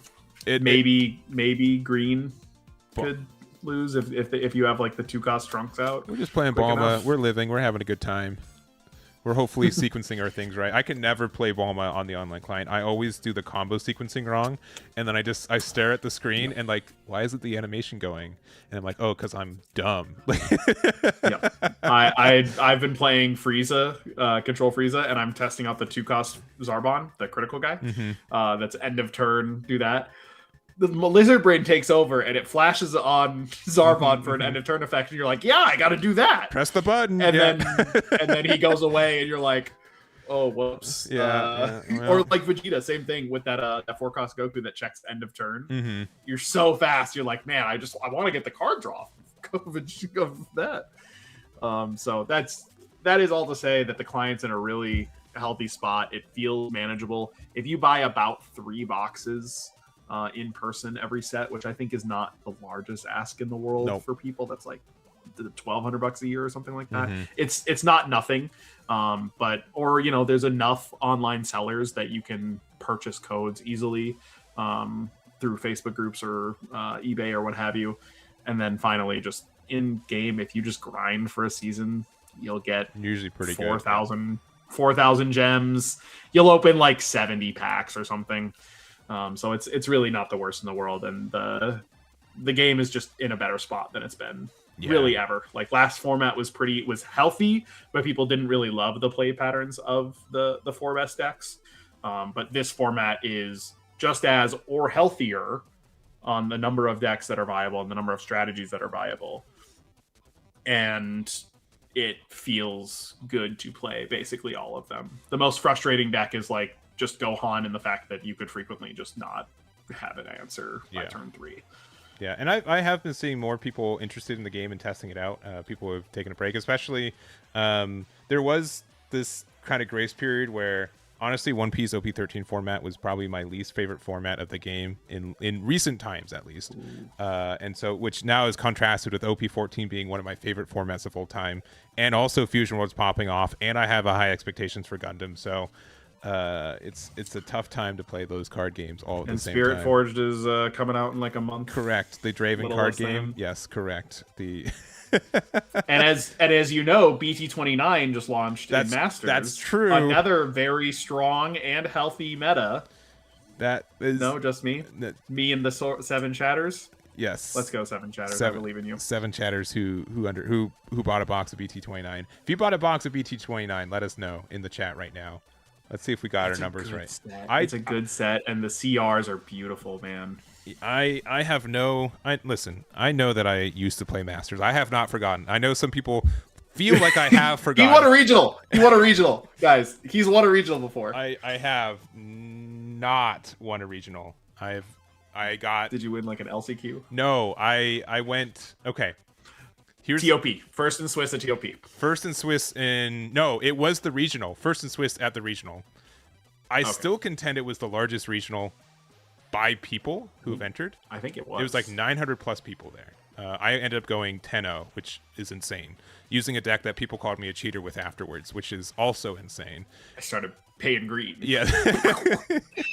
and then I lost round 1 of Top Cut to the guy who ended up winning the event. So Boo? No, it was Son Gohan, the father-son. Oh, green. Press the button or you lose the game. Three times on triple strike on 3 times on turn 3. Yeah. Good stuff. It was like game 3. It was John. John's a great player. I'm not dunking on him, but he was like looking, he's like, if I lose, I lose. And you're like, you win. This is a multicolor deck. I'm out of cards. Yeah, congrats. Yeah. So I just didn't have a shocking death ball. So I'm a dummy. Thinking, I know. I'm sorry. I know. But that feels like a really good spot here. All I can say, guys, is keep trying to get your friends and family to play. I have had a lot of success recently at work. Someone posted up that this is now who I am. Woo, oh yeah. Oh, you got it. Oh, we found it. Man, can you one hand lifting it, man? You've been working out. This thing is heavy. I know. I'm not even joking. Like it is a Saiyan feat just to lift it above your head. So I've gotten a lot of people asking about it at work and in more casual settings because they're like, national champ, the guy. Just like that's. I do my best. And so if you talk about a game passionately enough, people will want to gravitate towards you just by loving things, right? Oh, for sure. Loving life, loving hobbies. And so all I can say, guys, keep talking up the game.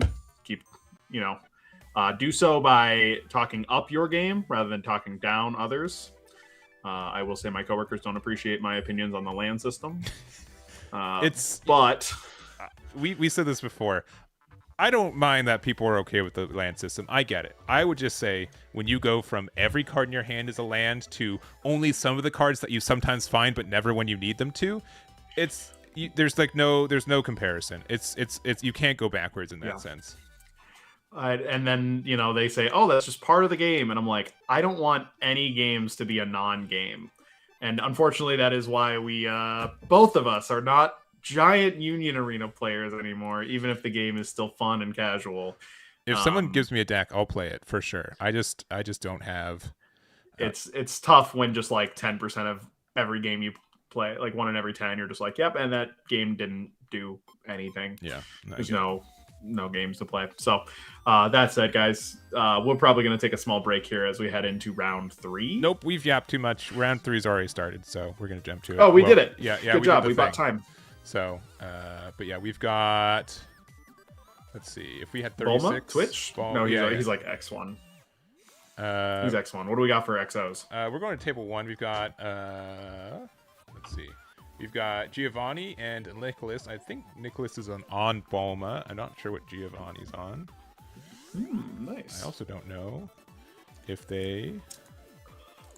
Bulma is what we call a snowball deck, where when you start winning with Bulma, it's really easy to keep winning with Bulma. The problem is that it's really hard to start winning with Bulma. And so it's easy to continue losing from there. It didn't get any new cards inherently. It got some FB02 support, right? But it didn't get any FB08 support, right? Correct. In SBO2, it got a Bulma that lets you cheat out the 5-cost sooner. It's a mandatory life take on play. Place it in the drop, draw 2, pitch 1, so you get additional filter and putting certain cards in the drop area.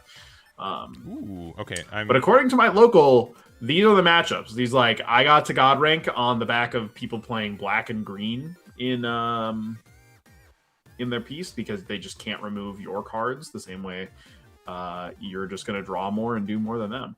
Little surprising to charge that 3-cost Yamcha. That card is crazy. Yeah. Unless you have like 3 more copies in your hand, right? Like. Yeah. And even then, like, a really good turn 3 or 4 is just boom, boom, boom. 25, 25, 25. All those drew. Because Bulma's another 5 life leader.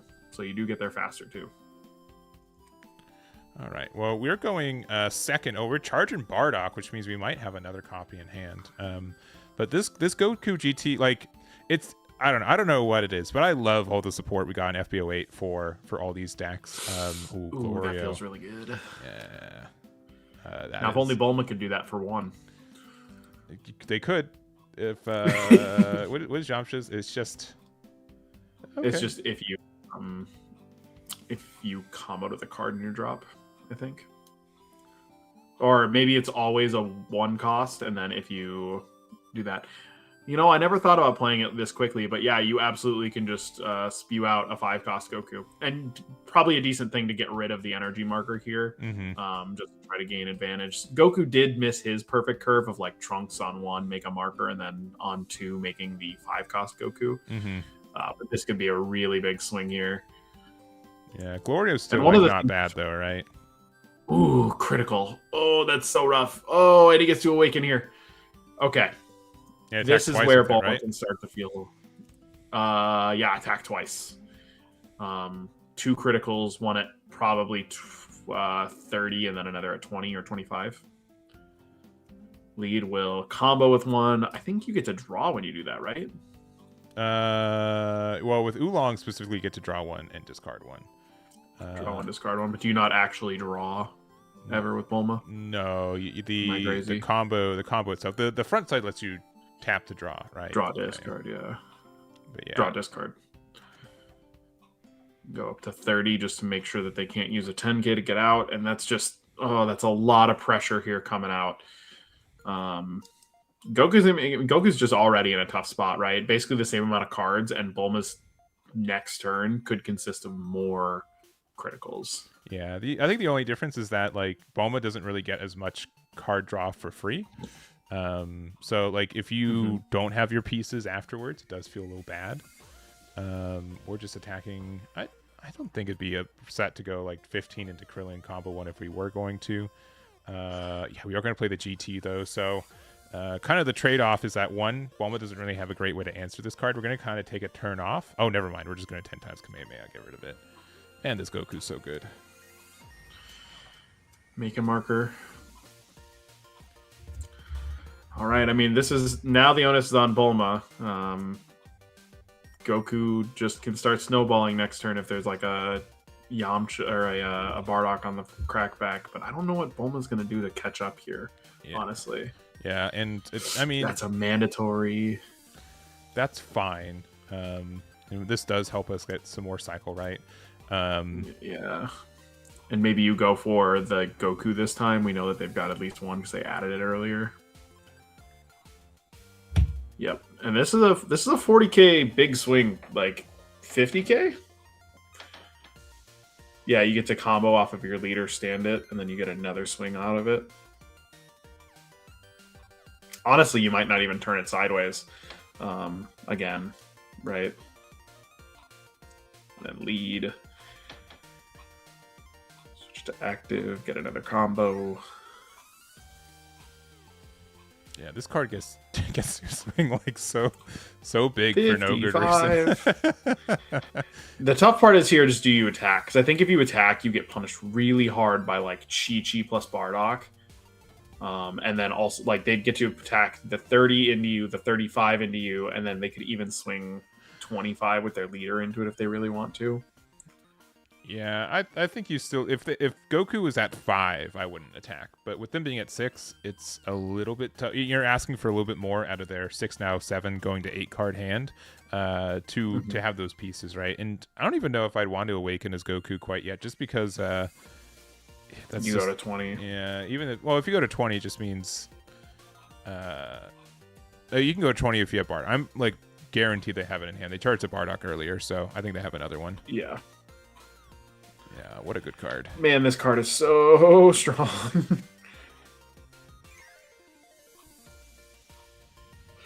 Yeah, this is like one of my favorite cards in a long time in this game. Like it is just so it just does so much. The fact that it works in 3 different decks but does it like differently, right? Like Goku Jr, Bardock. It also works in like Shallot too. It's just such a fun card to play. Because it kind of just stacks the top of your deck to get more value out of that Goku, right? Out of that 6 cost. Yeah, the Goku and Bardock. Turn. Yeah, because you get to stack the top of your deck with the 6 cost. It's really easy for you to make this a 3-drop because you play the Goku Bardock with it works really well. And then do we have this for the? Oh, just Para Bros. Okay. Para stun. I mean, hey, when you're up 2 life and tied cards in hand with this board as opposed to 1 card that can't attack, Bulma can like Yamcha here, and that can probably feel okay, but it's like you use the Yamcha SR, you play out a guy, you're not actually removing anything because 25, I guess you can go to 30, 35 if you swing into something. I'm really trying to think about how Bulma kind of digs out of this position. It just has to be Yamcha and then combo with like Oolong or something attacking into the Bardock, hoping that that's enough.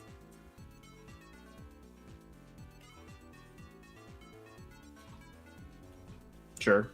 And then if you go combo with the Goku, that's 40 into 30. Is that the strat? Demand a super combo specifically? Yeah.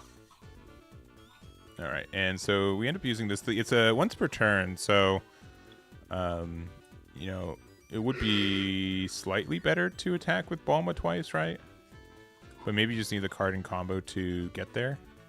I mean, it is 40k. It just thinks that, like, to make this, like, push damage into something, you have to get, like, another combo there. Yeah, I'm just going to let the Goku go. I think that's fair. I think we'd rather defend the Bardock if we can. Yeah.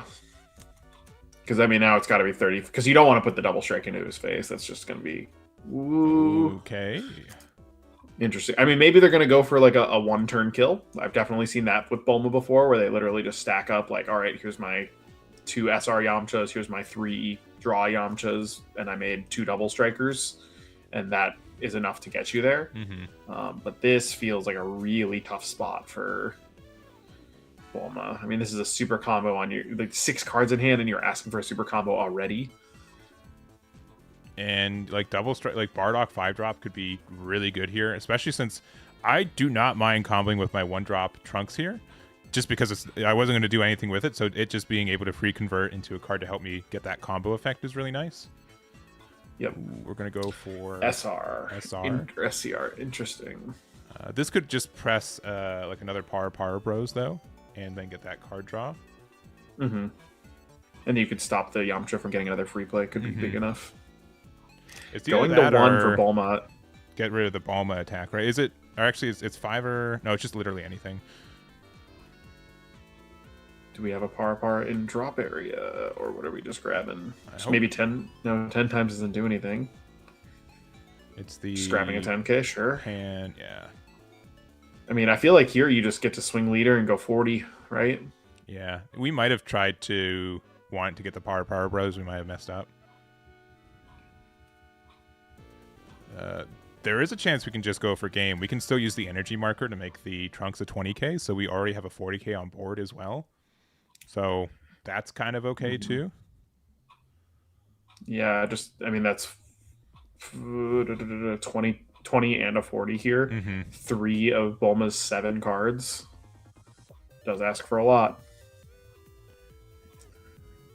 Yeah, but based on the I think we did mess up. I think we meant to combo with the Power Bros, and then play it again, yeah.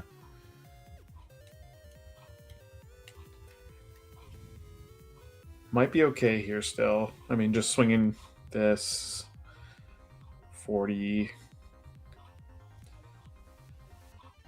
Pick up a super combo. There's a Puar.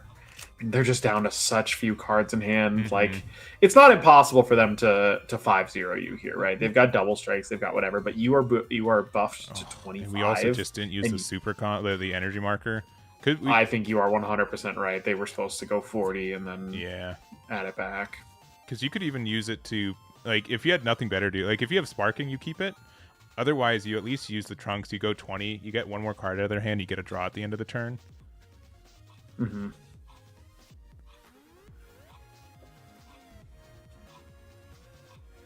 It's got to be sparking, right? I think you've got it head on the nose. That it just has to be sparking here if we're not going to use that. But I mean, I guess it's not impossible to just, I didn't see the pay one to make Trunks bigger. 50 double. Ooh, that's so scary. Yeah, because we got a 40k swing, a 35k. We just get this 45 is 45. So scary. And if their hand is set up, they don't even need to oolong here. Yeah, I think that Para might be game determinative here, unfortunately. No, I don't think we've used any super combos yet for our Goku. It could also just be, again, if we do just have the sparking, we've got to wait until after, like, as the Yamcha swings, it plays the card, so it works really well for sparking to play, since you're playing during the battle and you can get it. But all right, just saying, you know what? I don't think you've got it. Oh man, tough call. I mean, Bulma can't get that big here, right? Like, I guess you know what? No, it depends on the amount of Chi-Chis. Yeah, we're both down to 1 though. We have used the battle. That's probably worse, and we still have 5 energy to work with. Yeah, I mean, if there's Chi-Chis here, that's where the game starts to get too difficult. Yeah, and if I had sparking, I would have played it here. Oh boy, yeah. Oh. And if we have another Yamcha as well, and another one, it's either that or another Yamcha. 4 cost, get another 5 cost play. Yeah. So this is going to go to 45. Does he have a second Goku in drop to go to 60 or 70? Yeah, there's like 3 in there. Yep. That's so gross. That's a 2-card combo to 70. Yeah, just dumping 80, from there. 90, 100. Not outrageous for you to get out of this as Goku. But yeah, especially with no supers used. Although no, we're okay. We were randomizing the numbers, and I'm like, oh no. We only saw 1 super combo that game, but that is crazy. That is crazy. Goku playing with fire by missing the thing, but ultimately they were just probably so far behind from just like the early part of Bulma not drawing enough cards, right? Where Goku's just going to sit there and go, all right, well, I've got cantrips. I've got Bardock every single turn, draw 2, top deck 1. My leader becomes big on the front side, so I'm going to keep pressuring you even if I don't actually have to awaken yet. That's going to be something that Bulma is going to struggle with because it's just not a deck that generates card advantage. It generates number advantage, which is good offensively, not great defensively. Yeah, and I think, like, maybe not high rolls, but, like, I think Goku saw almost his best curve. Like, missing the 1-drop Trunks is a little unfortunate, but 3-drop Goku into 5-drop Bardock. What are you supposed Don't to do? Don't forget the 2-cost Glorio as well. Yes. Yeah. 2-cost draw Glorio.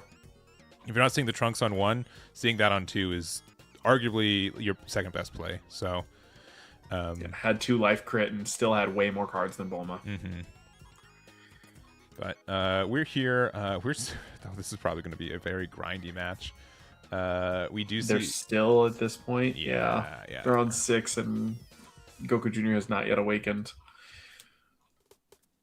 And we are on round 3. We did have 10 players undefeated, so we will have 5 after this, which means that we have, I think, a 75% chance to end in 5 rounds today, but there is a 25% chance of a 6th and final round. But we'll see what we get when we get there. I'm not sure what you're saying. It's a 50-50. Either it happens or it doesn't. You're right. Welcome. You're my stats class in college or something?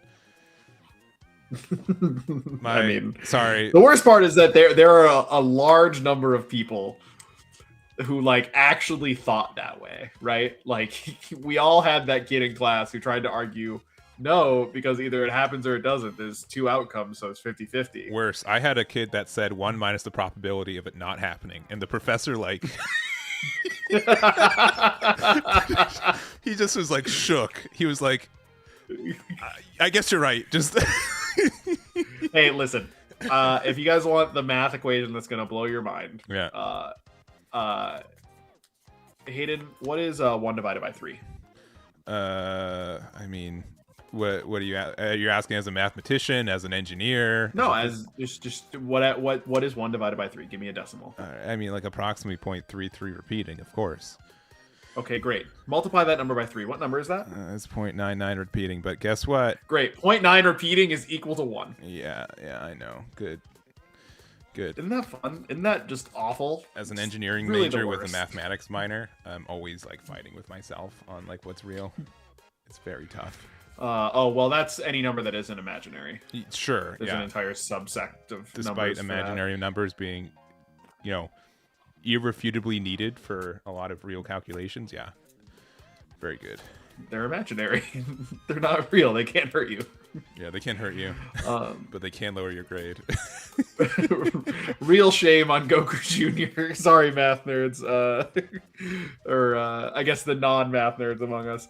Goku Jr. not having a headband in his alt art has unfortunately ruined his character model. Oh, really? I think that the headband makes Goku Jr. And he doesn't have it in the piece, so that's really unfortunate. Burning Power of Instinct, removing the card, and we make another 5-cost, and Vegeta, uphill battle. Like, Broly is kind of the out here. I can't even beat baby Kakarot. Like, no. And all these 6 drops can't be removed anymore. Yeah, they can still be removed, right? But like this Frieza's like, oh great, all these Saiyans over here. Frieza can remove 1 card here. Yeah, specifically Pan. No. Oh shoot, those are 6s now. Oh no. Yeah. Tragic.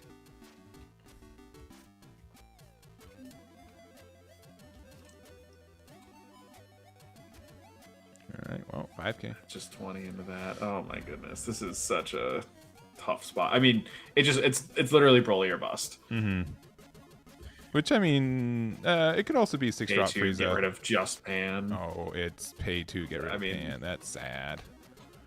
What did Pan do besides, I guess, awaken you and protect the rest of your board? But like, oh man. Bulma, add back the Floodgate card. Don't dream. Mm-hmm.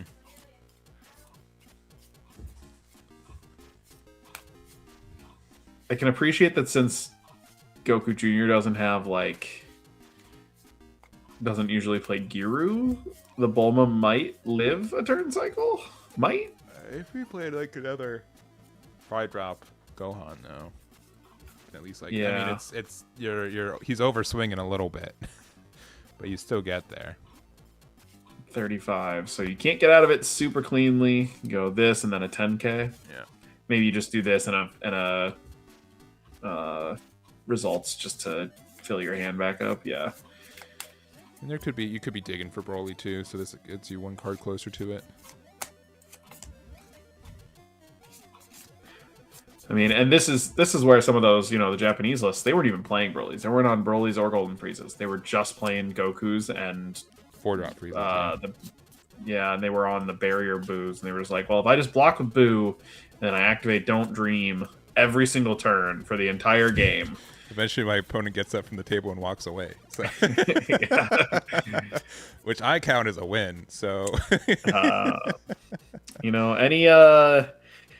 any control haters out there, remember, good and well balanced control cards. That was a super combo to get out of 20k. I did notice that. Yeah, Woof. yeah. And we're choosing Bibbidi as our super combo. Oh, poof. That's pretty ugly. Tough. Yeah. Well-designed control cards tax you. Poorly designed cards say you can't. Yeah. And unfortunately, Don't Dream of Resurrecting is the only form of interaction we have, and it is unfortunately you can't. You simply cannot. Yeah, and honestly, I mean, Goku Jr. is at 14 cards left in deck, but like this Bardock's going to be additionally obnoxious. Means that you're just going to get out of your leader Broly attack doesn't for free. solve the problem. Yeah. Yeah, Broly doesn't solve the problem anymore because not everything's in rest mode. Oh man, this is just so incredibly difficult here. Mm-hmm. Like Golden Frieza gets rid of the Gohan and prevents any new cards, but then you still have to deal with 30, 30, 35, and 25, right? And both of those other 30s could become 35s, costing you at least one card in your total hand size by comboing off those Chi-Chis.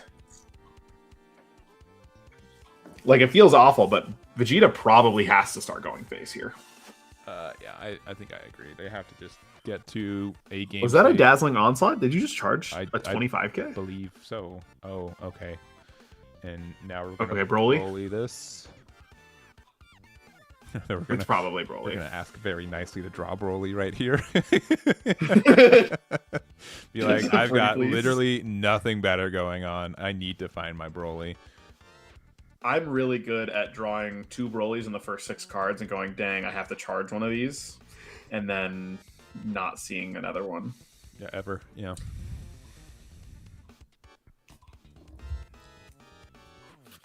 Alright, this 30, this one, no effect.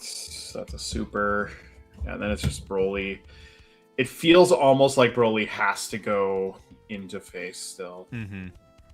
And just you hope to like Goku and Broly your way to the next turn. Honestly, I like this play though. I think Vegeta. It was a tough call, but like this is a tough spot for Goku Jr. They really have to kind of contend with board right now. They could still have the don't you dare to prevent these 30k swings. Likely, I'm just trying to bully the Frieza now, and hope they don't have another version of that, but. I mean, it's tough, right? So, like you say bully the Frieza, and we can go check how many. They're not playing 4 Don't You Dares, but how many results are gone? 1, 2 are gone. But again, last turn they would have played results instead of using a super combo. I would be, because they had to super combo out of a 20k, so their hand has to be pretty poor. Oh, okay. Now we're just asking for a. Don't dream. Don't you dare, like, immediately. But that doesn't even get him out of the attack. Yeah. It just puts him to 30. He's probably thinking offensive, right? Do we want to combo the Chi-Chi? No. Okay. Don't you dream. That's good. It does lock Goku Jr. out of, like, a new Bardock play, which is really nice. It feels awkward to deciding. I agree. I mean, what does Goku Jr. even have here, right? Like, everything, like, it's just like Pan's, like, literally in archetype, it's Pan, Future Gohan, Kid Goku, and Grandpa Gohan. I've seen, like, some lists play 2 Future Gohan, and I think it some has to play be like 2 Pan. what is it? Soul Punisher. Soul Punisher here would probably be best card to play. Oh yeah, there it is. All yeah, right. just taking out Broly. Eggman's right again. I'm sorry. I know he's just too good. Just too good. Yeah, Dane, you're lucky Hey, I wasn't there in listen. December. Would have been a different story. True. Dewish Duvall was there, so I could have played him. Yeah. But say lovey. It is how it is. No, it is the commentator's curse. The thing is, I know the best play. I'll just never get the cards to make it. That's my issue. I'm just like, if I had this card, I'd win, but I have instead this one drop, so I lose. Let's envision a world Okay. where Vegeta wins. It's like skipping charge here, probably not part of that. Well, I guess you could, right? It's like you have to have Whis or Bulma, add back Don't Dream. That is certainly, I mean, maybe if Goku is coming out. Maybe. Yeah, I mean, yeah, it's literally I am out of things to do, and I need to go for game. So it's going to be like a 50-60 maybe. Oh, just a 10k. I'm not even pushing that hard with it. So I guess we have probably a 4-drop Goku that can rest the double striker and the Bardock. And then maybe you swing the 30 into... No, the 30's still got to go face. Yeah, gotta go face, yeah. Ugh, 6 cost, man. Mm-hmm. And that's where I've been struggling with both Frieza and Vegeta, is the balance of Blue Power Awakens versus... what's it called? Oh, we got results. Oh, that seems wrong. Hold on. He has energy absorption in his drop area, doesn't he? Energy absorption? Did I miss one? Which one? That's the Yamu sucking card. There's just a bunch of see? Yeah. Well, maybe like that's what you got to be going for here. No, going to see that you can't go for power here because energy absorption would pick you up the card and stop it. It gets you out of the 35, prevents an additional draw. Are we just trying to go for? Is he just assuming that maybe he's got a Don't Dream, and then the assumption is that if this goes through, I win next turn? Yeah, that's likely. Because we've got, I would assume that we have another Don't Dream in hand at this point. So I have to wonder from Goku Jr.'s end, is there a number that my double strike can force its way through, and then my leader can go for game? Yeah, because you have now the additional question of all right, do I attack with Bardock first to be more defensive? Whis using this to get, okay, resurrect. Yeah, okay, so we know that's there now. We know that there's Don't Dream and results because he didn't use the results offensively. He used Dazzling. Yeah, and you can also, even if you attack with Bardock, you can, Don't Dream. Okay. Oh god! People are playing this card.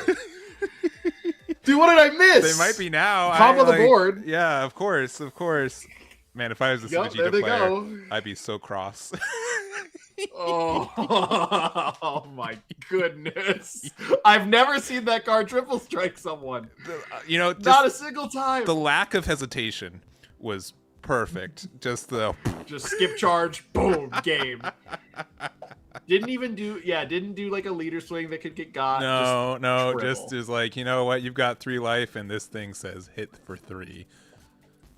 That's crazy. Wow.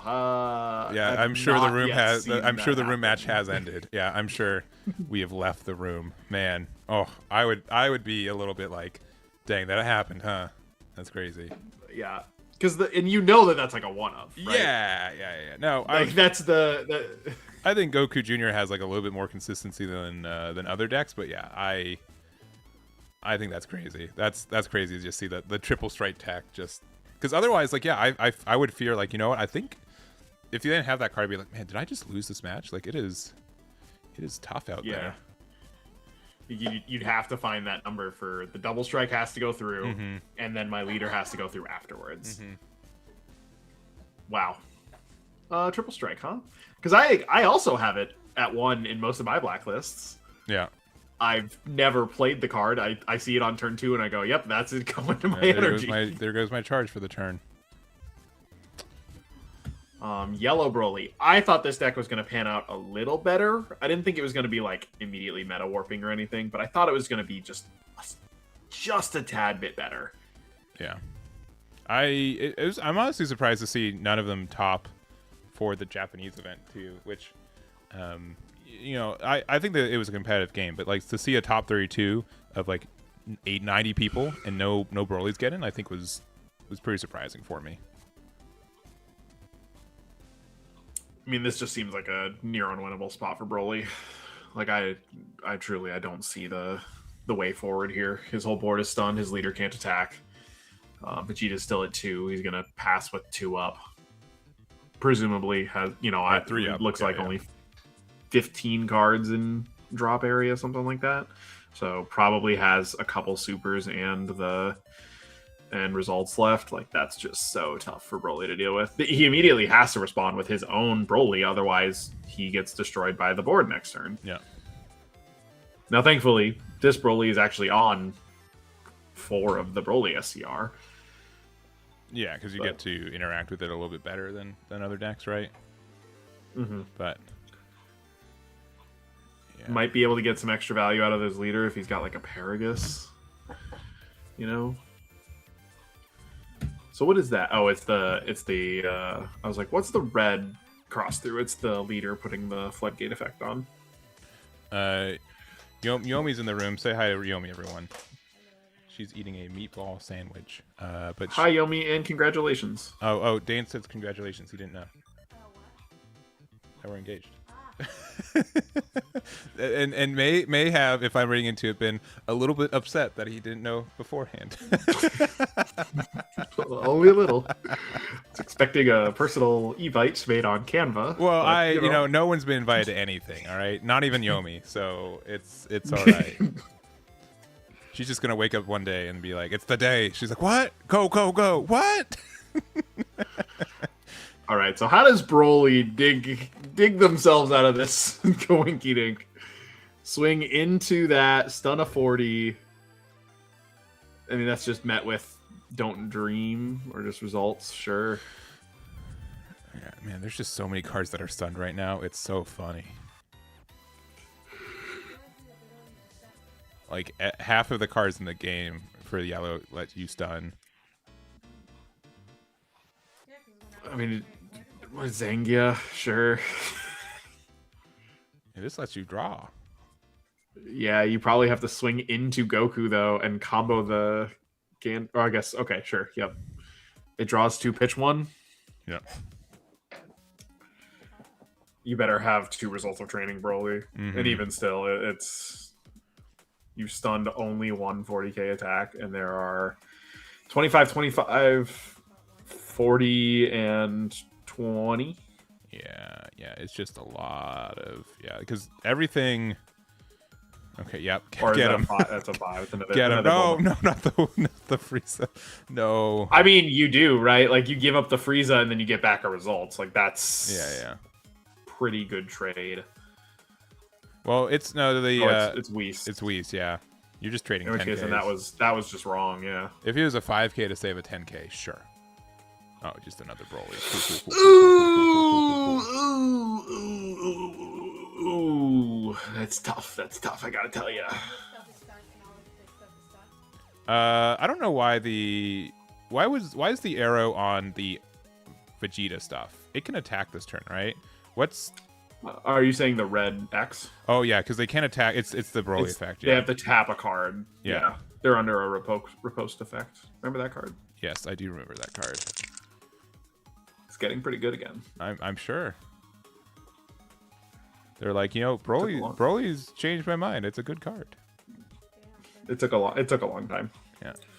Oh, results of training.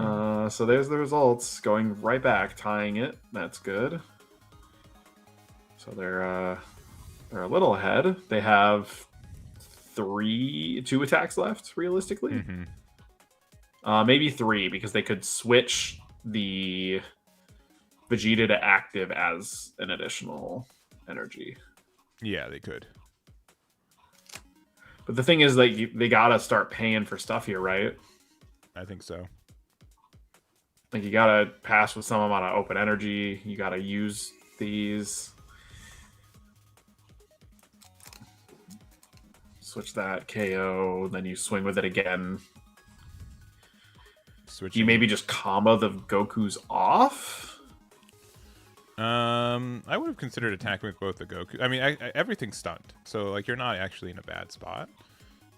Yeah. How many cards are in Vegeta's drop? Everything's still a little blurry for me. There are 18 cards in there. They've got 2 energy open. I can see what's in there. And cards in deck. Doesn't draw for attack. Draws for turn. Doesn't charge. Okay, Frieza. Tap a Goku. Does he have another Broly? If he has a Broly, it's not like he'd win immediately, but that is a big swing. That is a very large swing. That stuns everything on the board right now. That's 40k at face. Leave it there. Maybe make it 50 if you're afraid of like the Frieza. Yeah, the Death Ball. Yeah. The more things change, the more things stay the same, huh, Yomi? I mean, I guess we're just saying, you know what? I would be more afraid of the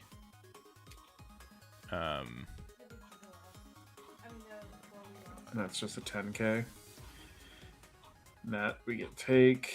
We have 1-2 swings for sure next turn. Yeah. Yomi's declared that Vegeta's the winner. We'll see if she's right. You have to tap something every time you attack with something, though. With a cost of what, 5 or less? I would be inclined to agree. I mean, you're just baseline. You go swing, tap something, and then that's 25. That's one of your 2 cards. Anyways, Broly. It's not impossible. If it's like results and then it's like 2 supers behind it, it could happen. 35, 40, 50. Well, is it? Hold on. Now combo. It's. Yeah, and now it's just. Got it. Oh, wait. Okay, no. Yeah. Even with. It'd have to be, results from the super combo into a 10k. So. Yeah, that checks out. That takes it. That is the thing that I've found playing against Broly, is that I've played it as other yellow decks, and I cannot beat them at their own thing because they're gonna draw more than me. They're gonna see Boo a little more frequently. My hand size is gonna continue to shrink, and then yes, I have more total Brolys, but their Brolys might have a larger impact because they are stunning my several Brolys. And they are also continuing to draw cards where I am not. Yeah, I agree. I think that 25k base leaders also aren't just as big of a threat as they used to be either. So, I mean, battle cards so frequently get there. Yeah, you get like 2 defensive abilities, right? But it's still not really as worth it there for Broly. I agree. I think Vegeta just pretty much does everything that Broly wants to do, but a little bit better, and is more flexible, at least for a matchup spread. As long as your opponent doesn't have triple strike. And what are you supposed to do? Yikes! Oh, Hey, you can play around it. Don't Yeah. go to 3, right? Yeah, I guess stay at 4. Yeah. Just stay at 4. Listen, when I'm teaching players the game for the first time, I tell them, here's your rules. Take the first 4 as quick as you can. Don't let them touch the next 4. Yeah, the next 4 are yours to stay on the mat. That's all I tell them, and that's a very simple rule that new players can follow, and I don't necessarily have to go in depth of why. I can go, you want to get to your backside quickly, and then if you lose more than that, you're going to start losing. And they get it. 100%. All right. Well, we're going to take a but with that, what do we have undefeated still? Yeah. I was gonna go through it real quick because we do have 5. We've got Giovanni, who's undefeated with the Goku GT. We've got, let me get the rest of the names real quick. Let me see. You got Spencer, who is with Red Gohan. We've got Simon, who is with Son Goku Jr. We've got, let's see, Giancarlos Montes, who is playing Gohan. And then our last one is Nicholas Thomas. I think we saw Nicholas earlier with, yeah, Yeah, with Gohan. So I think it's what, 3 Gohans, a Goku Jr, and a Son Goku GT. Those are our 3 different leaders left undefeated, but not necessarily the decks that are guaranteed in top 8. I'm sure there's a couple being able to jump in there. So especially since you said we have like a 1 in 3 chance that it's 5 rounds instead of 6. Yeah, so we have going into round 4 is what we're going into next. We'll have 5. If the down pair loses, then we're guaranteed to 5 rounds. If they win, there will be another down pair next round. If they lose, we're there. So, well, they're already starting the next round. Did I just sign up to talk until midnight? I guess so. I mean, it's. I mean, I am a yapper. That's true. You are, and to the point where we're already at the next round as well. So let me see what we got for. Hold on, that was not my fault. That was Yellow No. Vegeta's fault. No. There was no edge when I said that. It was simply recounting the what's facts. going on. Let's go I mean, what I want to yap about next round is leaders in the next set. FB09. Gotcha. I've done a little bit of it. I am happy that there will be additional uses for all of the energy markers I've picked up over the last 2 years. So that makes me very happy. But I did keep one of the Beasthon markers. I got rid of the rest. What they're doing. So essentially, they have this new system called the what is it? Key. The key system, which is kind of like so.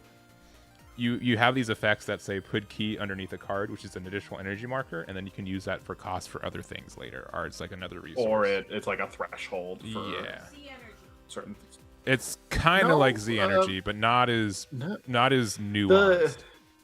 I really appreciate key because it is not at all related to masters. Yes, it is a completely new mechanic. So it's not like the unisons with the uptick either. It's its own separate thing. So if the card dies, it loses all the key associated with it too. Some decks let you put key underneath your leader, so it stays there. But yeah, and it seems to be in 2 of the colors at this point. Realistically, it looks like SS4 GT and then green Gohan SH. Mm-hmm. But I'm just really happy because it's something that can only happen in a game with something like energy markers, right? Obviously, you could just have it be dice as well. Like, oh, this character gains key and key represents whatever. Mm-hmm. But it feels so fundamentally Dragon Ball to charge up a character to gain advantage. And it is something that is exclusive to a game with energy markers. And it is something that is exclusive to Fusion World that is not directly taken from Masters. Because one of the large complaints that a lot of Masters players have when they try to come over to Fusion World is they're just like, but why would I ever play Fusion World when Masters gives me all of this and more, right? Rather than it gives me something and then something else. And that's what Key is really going to do for me as a player and for a lot of people who came from Masters is, okay, there is something exclusive to Fusion World now. Sure. And a whole new design space that is already starting very strong, right? We've seen it being, the effects can get, you can blow the key to remove stuff. You can blow the key for big power effects. Mm-hmm. You can have it as a threshold, like I said. We literally just got revealed a gamma that's like, if your leader has 3 or more key, this is like a 2 cost 30k, something along those lines. I read it very quickly. Mm-hmm. And so I can appreciate a whole new design space in any card game for any reason. And this is something that I really am proud of the designers over at Bandai for coming up with. I 100% agree. But I'm also really excited that Union Fusion's coming back. So, except that it's not. I know, because it's not. I know they it's a called different it thing. the dumbest thing in the world. I know the name is different. It's gonna be really tough. I can't remember the name. It is there Evolution Fusion? Evolution Fusion, I think. Evolve? Yeah, Fusion. You guys could let us know. That it's so silly. And then now they're coming from board still, which I guess, but now that feels like the kind of differentiation that is just going to confuse players going into like that, have that cross where they're like, okay, but we do want to have some crossover. That's just making it worse. Where you go, okay, so in this one, the dance is from board, but in this one, the dance is from hand, and they're called different things. We'll go to this. Oh, I didn't know this was I don't care. We're here already. We're table 2. We haven't seen enough Gohan. This match will go quick, and then we'll watch table 1. How about that? Holy cow! Yeah. This match is fast. But I was gonna say, yeah, it's a shame because if there wasn't a term for it already in the original source material, right? Then it'd be like, oh, okay, they can call it whatever they want. But it's clearly named. The fusion techniques are pretty, named already. So it's to the point where I wonder if there's some kind of weird like licensing thing or something where they didn't want to use the same names. But I do agree. Or they maybe wanted to keep it simple because, like, if we call it Evolve, then people understand that it goes on top. Because somehow, I'm hoping none of you in chat had troubles understanding how Evolve works. But we made jokes about it, like that Fusion World players wouldn't get how Evolve works, and then it literally happened. There were questions about how to evolve a card. But like maybe that's my assumption. Sure.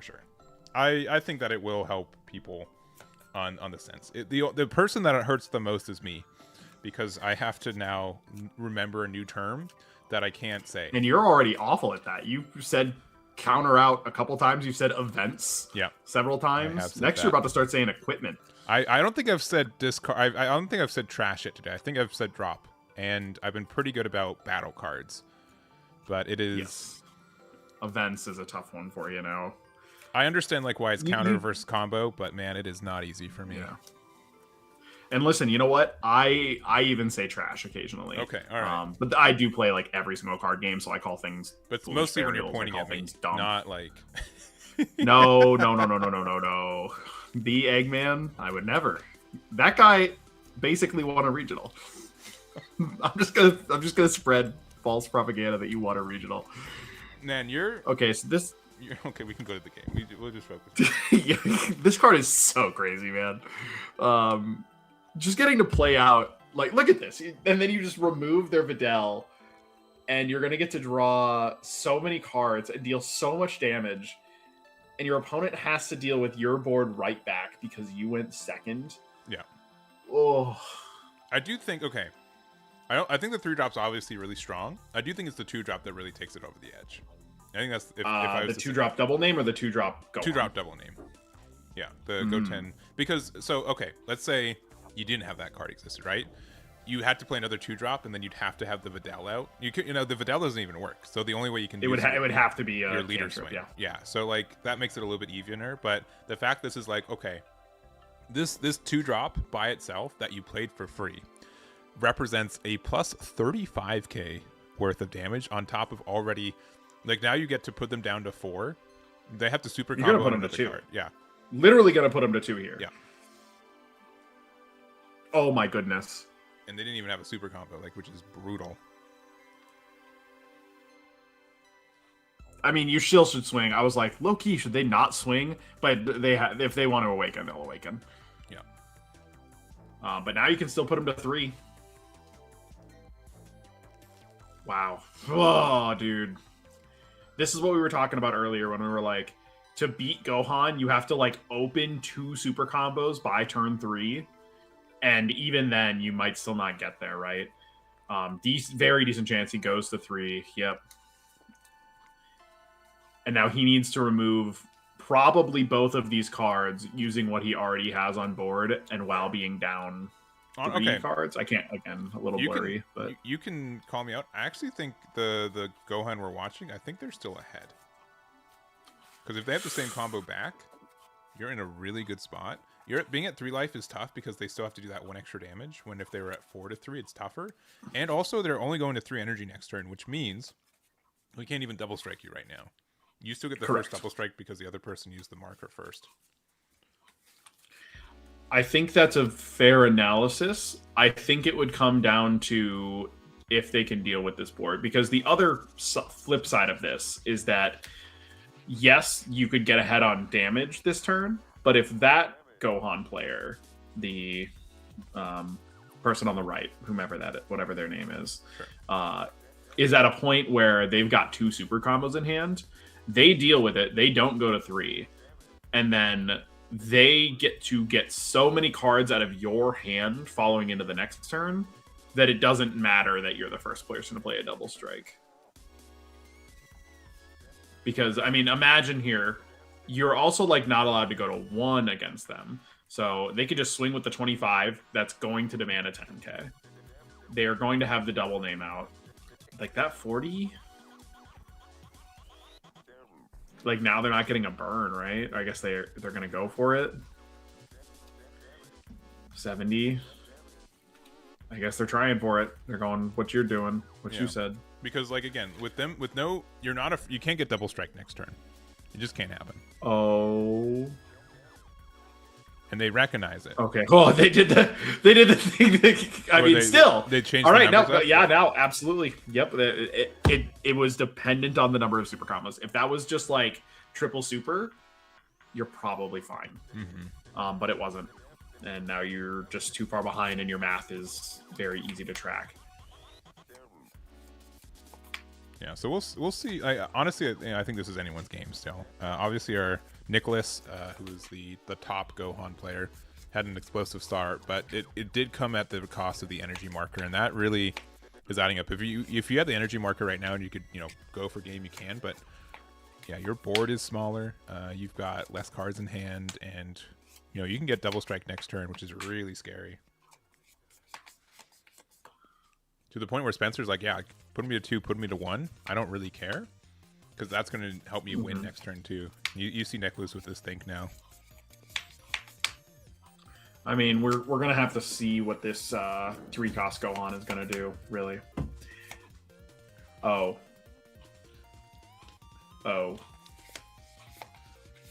That's not good. It depends on whose point of view you're watching, but yeah, you're right. From Nicholas's perspective, I don't think that's good. Yeah. And then you just buff it and you go, you don't have 30k. But thing is that neither player had seen super combos when the big numbers came out. But since then, Spencer has drawn 4 new cards and like gone through more of his deck. Doesn't seem to matter though. I would love to see what's in the hand that you felt like you needed to keep this. I mean, maybe he just needs the extra attacks to go to ensure that he goes to 2. Otherwise, it's like just give up the whole hand. Yeah, I mean the 3-drop is nice because when it does do damage, you get the card draw. Yeah, but yeah, I mean you could just like swing, leave it at 25, and it's like, all right, well, you just have to give me a 10k here, no matter what. All right, well, we're going to play Goku. Not our best. I mean, that wasn't enough. He had to play more cards to be able to get buffs and whatnot. Now he's got to do the math on a leader buff to make the leader go through that the double strike also goes through. And that feels very difficult when we've only seen one super combo. Because it's very possible that Nicholas is just baiting. That he did those extra combos on the assumption that his opponent would go, okay, well, then now my numbers are easier. And then they mess up, and now you just win on the crack back. I know how words work. It's okay, they're tough. Woof, yeah, they are.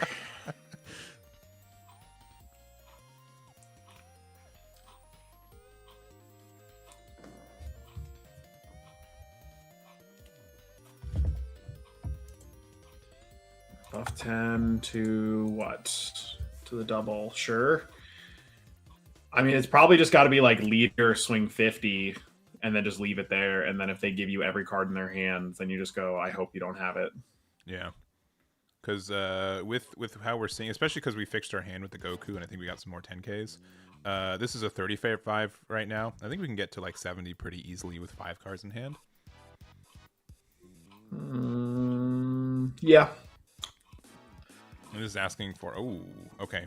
So 60. Now he could still get to 70 if he has he could get up to 75 realistically. Yeah.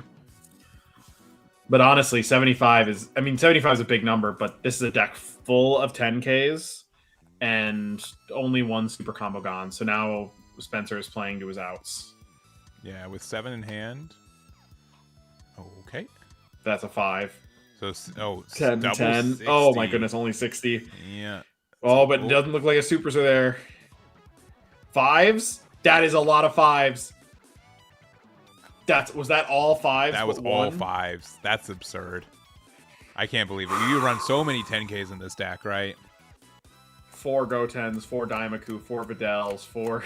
Wow, I mean, that was... Hey. I wish I could tell you, like, wow, that was just, like...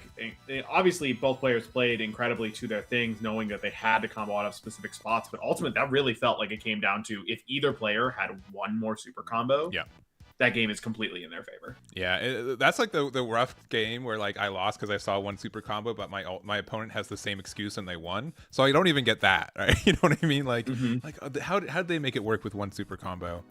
That's not fair. Because they drew 10s and their opponent drew 5s. Drew 5s, yeah. Because that's tough. Because the deck does have... it's a pretty even split, right? It feels like it's maybe slightly more 10Ks than 5s. But you are going to be on 4 of the new promo, 4 of the Goku, 4 of the secret rare, 4 cantrips. You know, there's not a non-zero amount of 5Ks in the deck. It's just really unfortunate that you had 4 of them in your final 6-card hand. Yeah. All right. Well, we've got Goku Black versus the Son Goku GT. Again, both just get a brand. I mean, obviously, Son Goku GT's been I didn't around. know we were watching a base deck. Yeah, yeah. Bardock's no longer undefeated, unfortunately, but we still got our Son Goku GT. This is where I think Junior is a little at fault here, right? Black is a color that doesn't really care a ton about energy costs, and certainly not the 5 to 6 energy cost difference, the way that like yellow and blue might. And so you do just kind of give yourself an opportunity to go, yeah, but GT's going to draw more. GT's got a slightly better, you know, of it, like its own cards are just a little bit better. And so if it just becomes the Bardock show, GT is going to win that most of the time. I think the tougher part here is that Junior, if they're playing the extra card that lets them play out a bunch of names out of the top 4 of their deck, that's where they can start to win. I've never seen that card resolve. I'll be honest. I've played like 30 plus games on the online client this season. I've never seen that card go anywhere but the I think I'm more skewed for it because the first time I played against this deck, I went like an entire week of playing on the client, and then just no one ever played Junior against me. Don't know what happened. And that, well, I mean, I think just people are more excited to play Bardock and Goku, honestly. But I get on, and then he resolves that for 4, and he plays 2 of the Gohan dual attackers, a Chi-Chi cantrip, and a double strike out of the top 4 of his deck. And I went, there is no card in any card game that is ever better than this. Max C, eat your heart out. Yeah. Like, it was just it was the single strongest effect I'd ever seen. Yeah, it is. I'm sure if I saw it resolve, I would be very happy to see it do so. At least as if I was the controller for it, but I've never. It's always been in my hand. I'm like, I guess I put it to the top of my deck with Bardock, and then I draw it again with leader attack. Whee! Like, it's just, I just don't get it there. 10 times, take down just the combo power. Is he trying to go for game here? I think they're trying to not lose. Certainly not, right? I mean, we're 1 away from our triple striker, so. I think, I guess Goku's just going to try to build up some advantage here. But again, same situation. You really need these energy markers here to para. Yeah, we've got another Bardock. We didn't have a Gogeta. Gogeta might have been a pretty good go, but yeah, we're going to go 45 here. Up to 45. Yeah, you got to go into a body here. You're not allowed to swing face. Yeah, I think you got to go into the double striker too. Double. I mean, now, unfortunately, if you have Trunks, you just have to go Trunks para.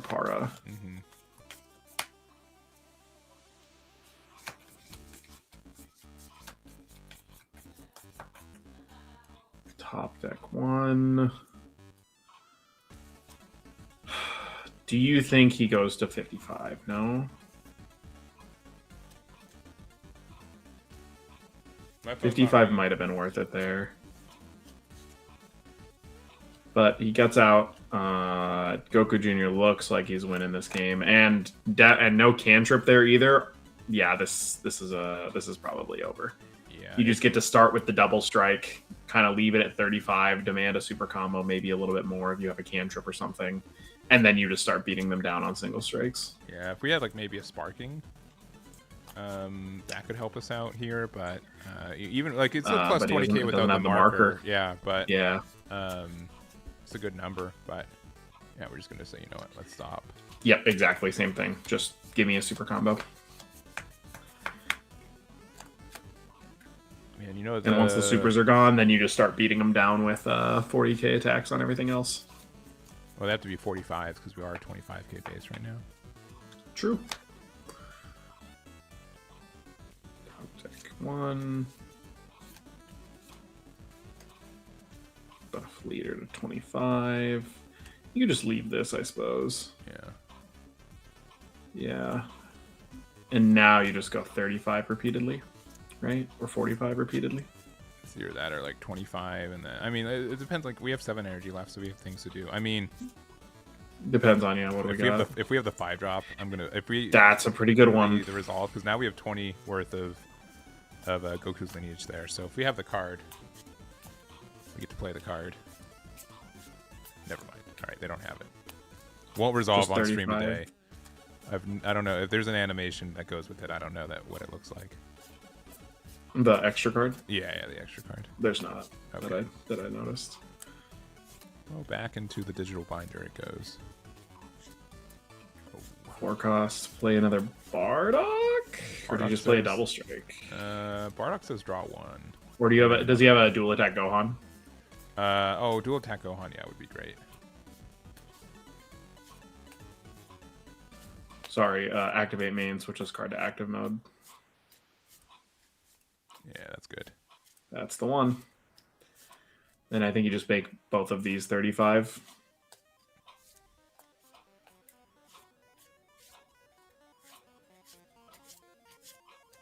$40, sure. That means I imagine that means he's got all 10Ks here.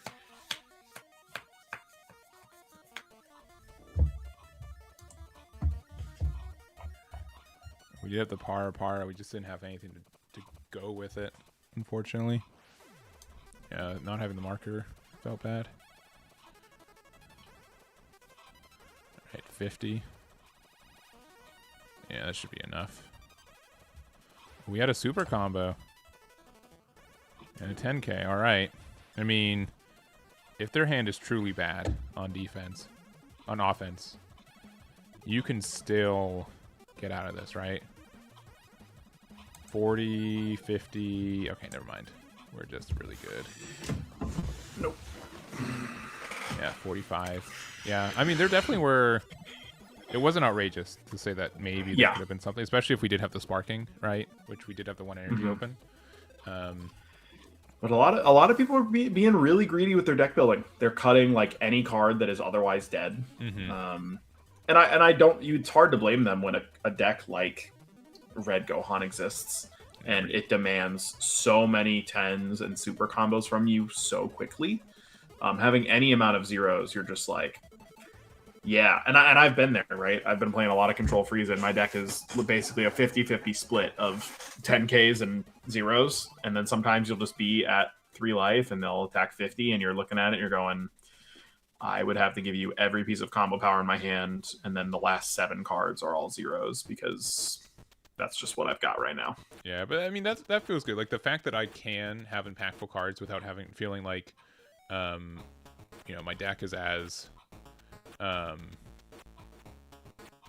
do I say it? You know, without it feel like sometimes you're like, well, I have all these 10Ks, but I'm not ever doing anything, right? Or I have all these 5Ks, but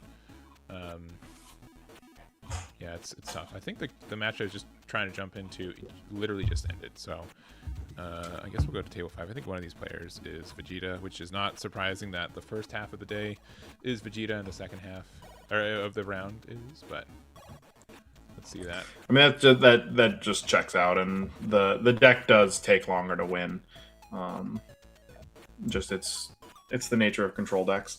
I'm also one to believe that in general, there are a lot of control decks in card games that people just blame. Oh, it's a control deck. That's the reason we went to time. It's my opponent's fault. But the control players spend significantly less time actually playing. Their opponents just spend a lot of time thinking. Yeah. No, I agree. Yeah, like that's why, you know, you see the like the comment every once in a while, like, well, we should have chess clocks, and like, sure, But like, I don't think But that's gonna. you're gonna be real surprised when the chess clock goes that the aggro player is the one taking forever. Yeah.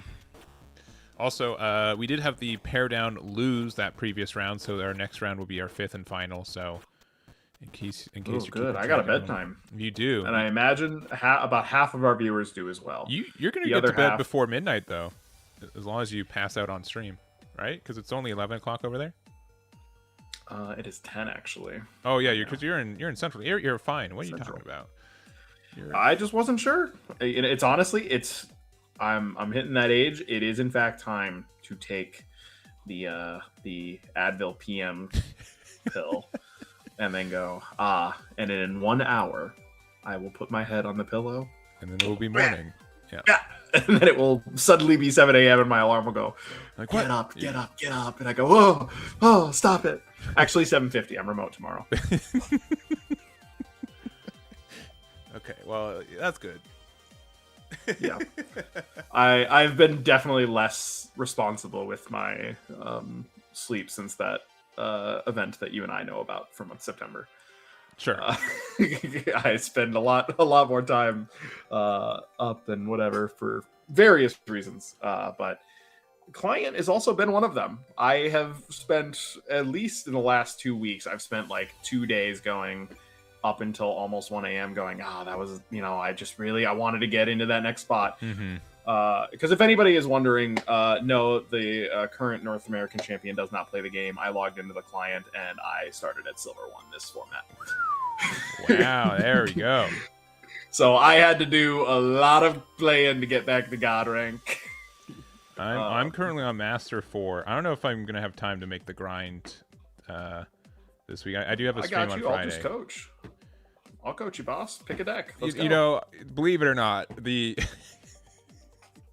skill is not the issue. It's the time restraint. I think you'll find is the. I don't know. I think the skill might be the issue, guys. What do you guys think? Oh my gosh! Sound off. One in the chat. You've been bragging about my invalid regional win like Regional 3 times already, and then you're like, "Nah, this guy has a nose up." He only topped. Some would just say I'm a supportive friend. He only went undefeated in the largest Dragon Ball Masters Swiss tournament in the world. All time. Not the hardest. Not the hardest. No, nowhere near. Entering Masters tournaments now is messed up, dude.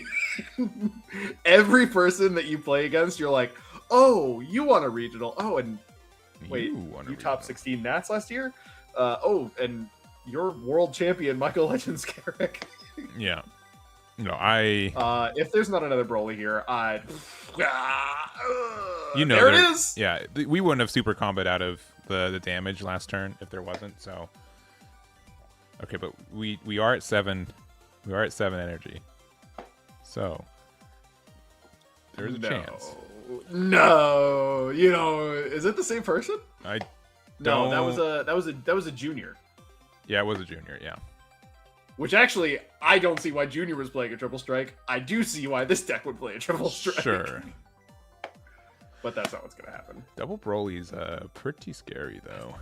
Do you have to just swing into Frieza? I think you kind of have to swing into Frieza. Oh. Now, if and you just do... pray that they don't have, results. Yeah, because I think you have to generate a marker this turn to Para, and then you can room it, and you get a draw from one of the Goku GTs you have on board. So it's not tragic yet, but because you can swing with leader this turn. It didn't attack last turn, so yeah, it doesn't get hit by the Broly effect. So I'm happy they decided to not double punish leaders. Oh my goodness, this would be the best card in the game if that was the case. You would just literally go, 6-cost Broly every turn, and it's an effective, assuming that the game would end by the time that you would play a 5th Broly, it literally just says board wipe plus your leader can't attack. Too good. As is, very strong card. Yeah. That's why I play the Dragon Ball leader, because it gets around that, I can still tap it. And Bulma. Yeah. All good cards. Hey, Ooh, Bulma's 3-1 right now. You gotta put the respect. Oh, yeah. Trunks, make a marker.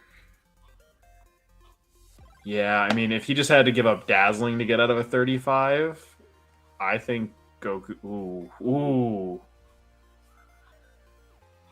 Don't know about this. Just make it 35 by pay 1. Sure. But you do need. You're right that you need to spend that extra energy. So that's probably where the last. If there's a para, that would seal the game, I think. But it was a bait. This is the results. If it is results, yeah. Okay, no, we're good. No, I guess it wouldn't even be a bait because if you used results and then you had Dazzling would be a dead card. All right, now do you have eye set on Broly? That's the next question. Yeah. Yikers! You got 35 on board already with a 25 and a 10. Yeah, I mean you would just kill it, right? You could if you got another 5. It's like I don't know though. That's playing with fire because then it's like, you draw into a dual attacker. We're drawing. Yeah, okay. We're just like nah. It's okay. Yeah. Because then you're just asking Vegeta to go, all right, cantrip, dual attack Vegeta. Oops, I didn't have any more combo power. You know what's so fun? I've just realized this. You use the word cantrip more than literally any other person that I know. You've never played Magic. That's insane. That's okay. Hold on. I've never understand. Played Standard. Okay. All right. Borrowed Commander decks. You've bought your first Magic cards in the year of 2026, a game that came out in the 90s. You bought your first Magic. The game is older than me. Yes, and you've been using the the old words to. Yeah, I also learned where the word tutor came from because my coworker gave me Mystical Tutor for my deck. Oh, good. What a cultural exchange. You know what? I mean, listen, but I say, dump or like I don't really call things graveyard, which is interesting. And I call things foolish burial. Or dump, right? That's more Yu-Gi-Oh based, but I don't know. It's important to use Also, real quick, linguistics. BYJR, I'm going to say that wrong. Thank you for the subscription with Prime. I really appreciate it. Thank you. I don't really have the notifications on for this stream, but regardless, thank you very much for the support. I really do appreciate it. Everyone should be a sub. I mean, I've been a sub for. I officially hit 3 years because I had to take like a year break and I just forgot to subscribe again. I thought you were gonna say you took a break and then you forgot to unsubscribe and you're like you got the bill statement for 2025. You're like, oh man, Eggman got $60 from me. Over. 60. I mean, actually, sorry, when you're unemployed for 9 months, sure. $60 is a lot of money. It's a lot. Yeah, it's almost a whole box. So. And unfortunately, for my YouTube and Twitch revenues, that was basically 2 months' work. Sure. So, I get you. It was definitely a little tougher times, but this 45 feels pretty good here. I think Vegeta's in a position to potentially win this. How do you feel about a 55 then? You need like a double super combo. That it is better because you would then require everything. I mean, the problem here is if he gets out, he should just win. But dual attack Vegeta, game. Super game, yeah. I think keeping the Whis might have been a necessary. Even a Frieza? Oh my gosh. Not that Frieza. But this can attack 25k with a results. It sure can. And it rests the Trunks, my goodness. Woo!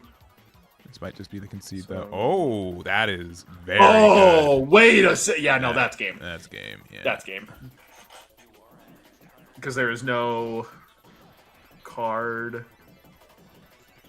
I guess you can go 40 35. And then 45. If he's just holding on to a super. Can we check the drop area? All right, and this is going to be, yeah, we can check the drop. This has to be a super that makes combo, more sense. Yeah. This is going to be slightly bigger with the dazzling. I'm seeing like no super combos. So super combo 5k, super combo. Oh. Super close. Man, Vegeta able to sneak it away. The double Broly's really adding up, right? I think being able to prevent Bardock from making you a 25k base leader kind of stinks. There might have been some better numbers to try to like pressure the Frieza without playing the Glorio, right? That did take a couple combo cards out of hand, but But a real tight one. I think either one could have won that one. All right, how much time we got left in counting? We've got 3 minutes left. That was one of our last matches left. Danny's playing today. He's playing Yellow Vegeta as well, so he's Mr. Top 10 in the world, Danny Hype. Yeah, sure is. Let's see how their match is going.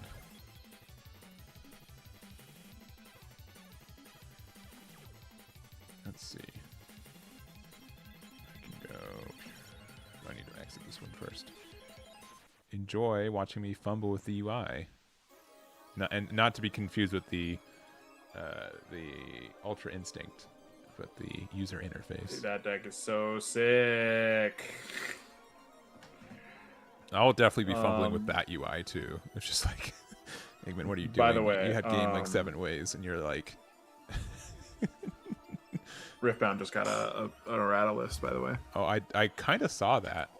Literally just now. Yeah, I saw some things for it. Yeah, so like, all the do this X amount of times. They now just have the text do this, do this, do this, do this, do this, do two, deal two, deal two, deal two, deal two, over and over and over again. Yeah, but it's. And then you block.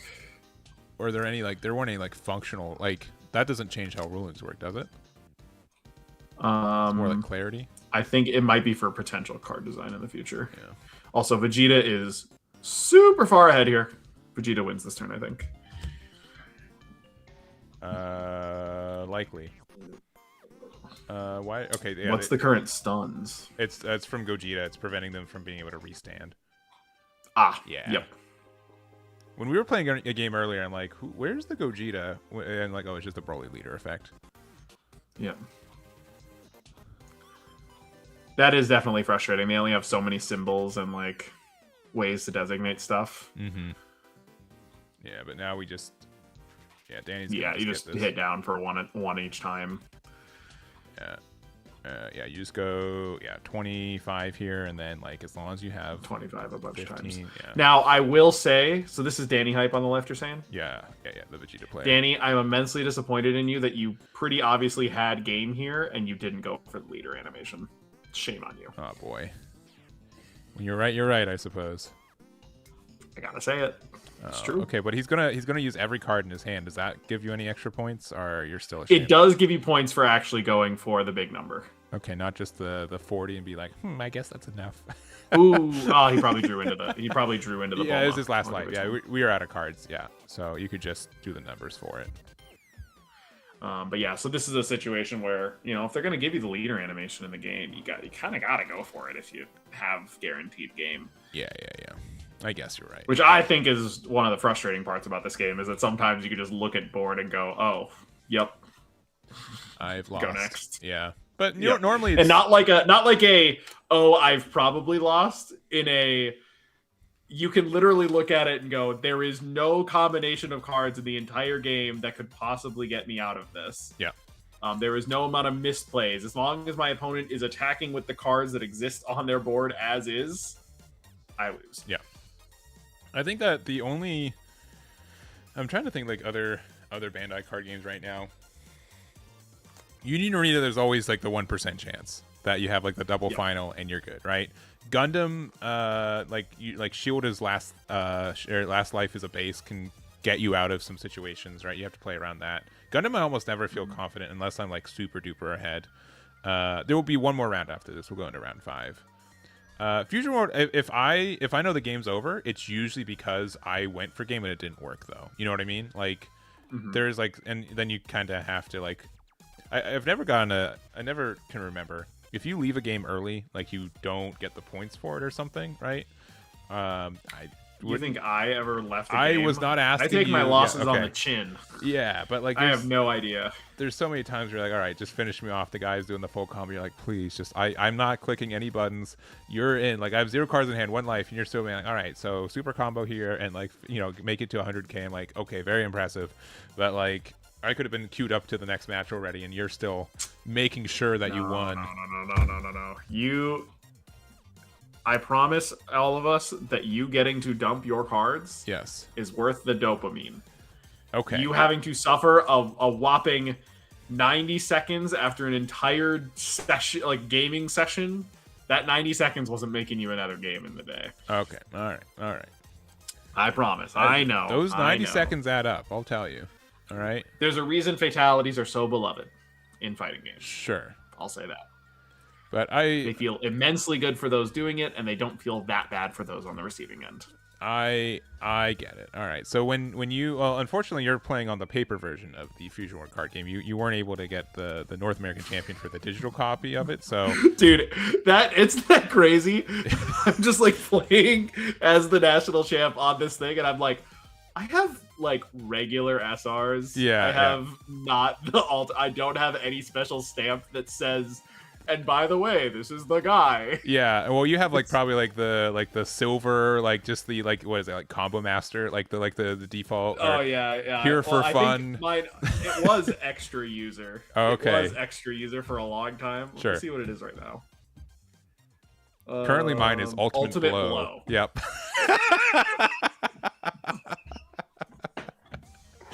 Good thing we're both 5 years old, Yep. dude. Oh my goodness. Yep. It's just funny. That's a real card, you know. It is. Plus 10, give it revenge. That is why. There are some other questionable titles that we could also add, but I think. I just think it's my favorite card from everyone's favorite archetype in Masters, Hachiyak. Honestly, I think I recently unlocked it and I just added it. Battle. That is why. You just did it? I think I did, because you have to do X amount of damage, right? Something like that? Let me see. Honestly, I could not tell you. If you look at my player card, it's like Season 1, God rank. Looks like Season 5. Is that one? I think we're in Season. I'd have to go look at all my things. I did not get God in like most of them. I just didn't care. You can tell if I think a format's good. Yeah, so Ultimate Blows deal 5,000 damage to opponent's life. So I think I just shot that. I played so much set 1 and 2 because it was just like I was streaming it all the time. It was something to be doing, and then I was unemployed, so it was something that I kind of had on the entire time that I was applying for jobs, right? So like left one would just be job hunting, right would just be the client going. Especially back then when it was way simpler. There's just like not a lot to keep track of. It's like, yeah, my Goku swung into the Broly for 25. Yeah. Ugh. No, my vanilla card, which was very playable. But yeah, you can tell if I think a format's good or not is if I've decided to go to God for it, because I have Season 4, 5, and 6, and then I don't have Season 7. I also don't have Season 2, or I don't even think I have Season 3. I might have Season 3. I had Season 1, took a little bit of a break, 4, 5, 6. All right, we're doing stuff. 7, blank slate once again, and I have a week to get 8, which I'm not like super. I'm in Master 4. I could do the work, but we'll see. Anyways, while I'm fanning my ego, the last and fifth round has started. We got God, Master. What's the blue one? Whatever. Season 3 was the blue one. Yeah, I think that's like Platinum. Or no, like Master. Master's also kind of like the. No, Master is like the purple, right? Yeah. It might be like the silverish, because there's not, or either that or like Platinum. Yeah, is Platinum a real one? Honestly, I couldn't tell you. It is. Does it go platinum and then gold? Yeah, or gold then platinum and then Masters and then God? Yeah. Okay. But so do you remember Master? Do you remember 2,500 points to get to God? What a grind that was. I don't know. I kind of feel like I turned my brain off for that first season. So yeah, next time I got it was Season 5, and then Season 7 and 8 I ended in Platinum because I don't think I played them. I think it put me in Platinum. I played enough to get the promos, play level 22 or whatever, and then didn't play anymore. So again, it would drop me down to silver, and then I'd have to play a bunch. And I was like, I don't want to do that. Yeah, but we'll see. I kind of want to. I'm busy this weekend, and then we have Monday when it is. So I have to. If I want to get to God rank, I have to do it like by Friday, which is tough to ask. Hey, I got you. When it's Tuesday. Again, the skill part is not the issue. If you can make me more time, that's the. Here's the thing: is that it doesn't sound like it's the issue, but if you have to play 10 more games, that's literally an entire like night's worth of games. It is, yeah. Like I have to win at least 10. So luckily this format's a little bit faster. I don't know what this says about me. Every time I've made God, I think it's been off the back of green decks. So I think season 4 and season 5, it was both off of Android 1718. Season 4 might have been off something else. It might have been Son Goku Diamond. Probably can't do that in this format. No, but you could play Son Gohan or Giblet. I ended up going like 20-2 on like one final run for Giblet in season 6. So that was before. That deck's really good. I just like, I'm very good at playing Double Strike Goku. I don't know what it is. I'm like, this card's bad, but card takes a lot of skill. It does. You know, pay 3, 45 double. 3 to 2. Anyways, let's talk about a lot of skill. Let's get to the finals here. What do we got? Honestly, the two decks I would say that are two of the strongest in the format right now is the Goku Jr. and the Son Gohan Adolescence. It's because you haven't played it against Control Freeze enough. But yeah, I would agree with you that Gohan's probably the best deck in the format. Because I haven't unlocked any of the yellow promos. Yeah, you're right. You got me. You don't need any of the yellow promos to play Frieza. Exactly, but it means that I haven't won a game with yellow. That's actually shameful. Yeah, I know. Since they came out. So I would generally agree, right, that Gohan is for sure the best red deck in the format, and then likely the best deck, though it is not an automatic include. The thing that is interesting, I think, about Junior really is, you've said it time and time again tonight, is the differences between like the 3 black decks. They are all based on Bardock, but the way that they use Bardock is very different. Yeah. And I think that's super interesting. Like, I even have a Gogeta build that is a little more Bardock focused, that like can high roll into its own engine and then fall back on Bardock as like an 8-card engine that sometimes just wins a matchup. No, I really appreciate that. It's cool. So like, Goku Jr., you have your 2 drops can turn to a 3 drop, so you can play the Bardock earlier. The Bardock leader itself, you just play your 3-drop Bardock, and then you also you get to take advantage of that card better than any other deck, but it's harder for you to get it out on the board. And then like Son Goku GT has like the medium option where you have like the 3-drop Goku that no one else gets to play besides Goku Jr., and then you get advantage of it. Yeah, and even then, once it's out, the decks all feel like, once they're on their backside, it's not even just you're talking about how well they have access to it. Though I do think he should have comboed off his cantrip there. Yeah. Just threatened the Daimaku. Also, real quick, there are 3 Khalifa players today. They're just not doing as well as the other decks today. But they are here. Fake. That deck is fake. You wouldn't lie to us, Dane.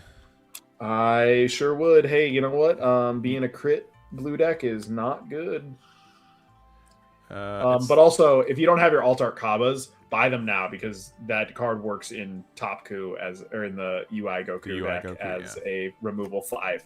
And right here is why you should have comboed that Goku Jr.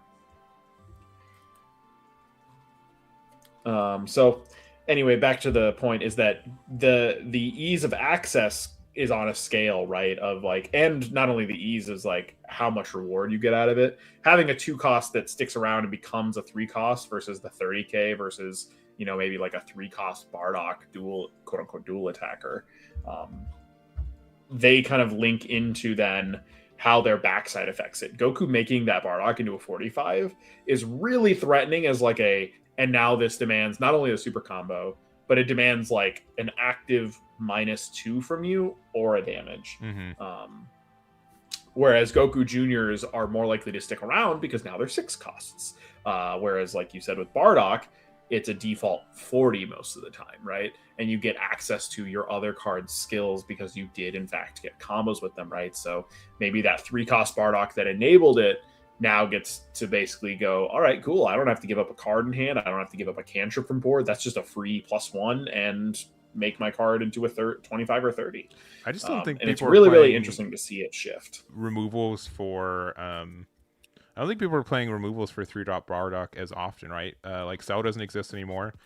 Even if you get it rested, you can just combo and then unrest it, right? It's that's where I think Yellow has the best leg up, is that you get to do like a tap and then use the Planet Erased. Sure, you could do that, but that's, Or Final Explosion. That's still like just kind of ending their turn. I mean, like Vegeta, I think can afford to do that, but yeah, Frieza too, baby. But yeah, certainly like Boo doesn't have space for Planet Explosion or nearly as many.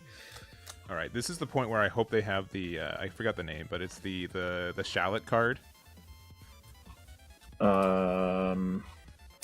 If you have a 6 cost out, you pop 2 3 burning burning something of something. Yeah, I'm a super big fan of that card. We also charged a Soul Punisher, which feels a little bit bad here.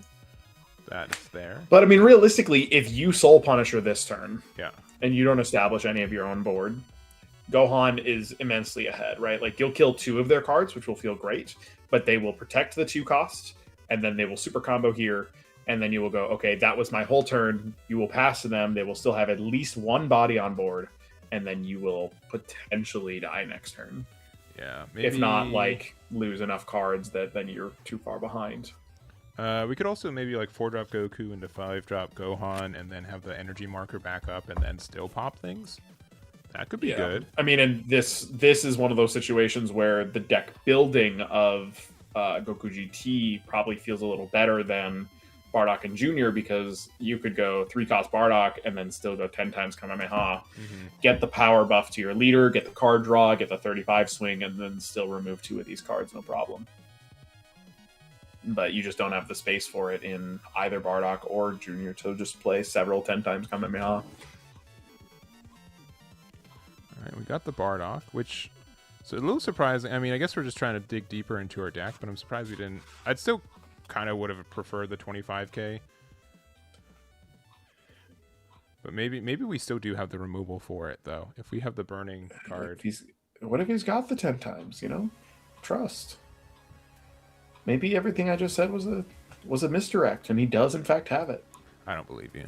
That's a tough 2 cards for this. That seems fine, honestly, because now if you have a double strike, you're basically guaranteed that it'll go off. Don't have it 10 times. This is the ultimate punish. If you have it 10 times, the game is functionally in Goku Jr.'s favor. Yeah. If you had the 10 times, you get rid of the 3-drop for sure. Which 2-drop do you get at? The GT or the Daima Goku or the double name? The double name. Okay. Daimaku is great, but because you're a 25k, you're probably fine. If you were just a 20, then I would say that the other makes sense. Oh goodness, that's not good. That's a little bit worse. Yeah, that is not the burning that we need. So that's definitely a little bit on the tough end. Like you can stun the Goku, but it really doesn't matter because now he can just use it as a rest mode fodder, or it's still a 10k. Gohan's down really like big in hand size, but just going leader skill burn. No, we can't burn. Or not burn, boost. Sorry, so 55. It's double super combo. Yikes. And then it's, I mean, how big can he make the double strike? The double strike from there. You can go with good numbers. Because you just used the double, like your leader effect, right? So you did give him a card draw, but I'm gonna say you won't be able to top like 100k. I think you'll be just on the cusp of it. If you go for the Goku, you can fix your hand to be all 10ks, and then you get a 10k boost yourself. Yeah.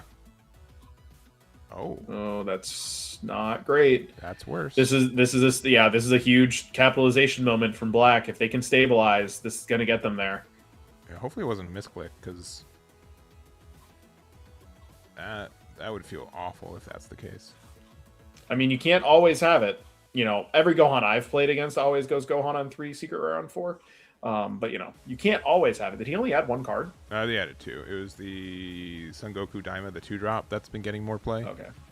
The discard 1 restand, which yeah. Leader effects only for the battle. Thank goodness. If it was for the turn, whew. Sheesh. Okay.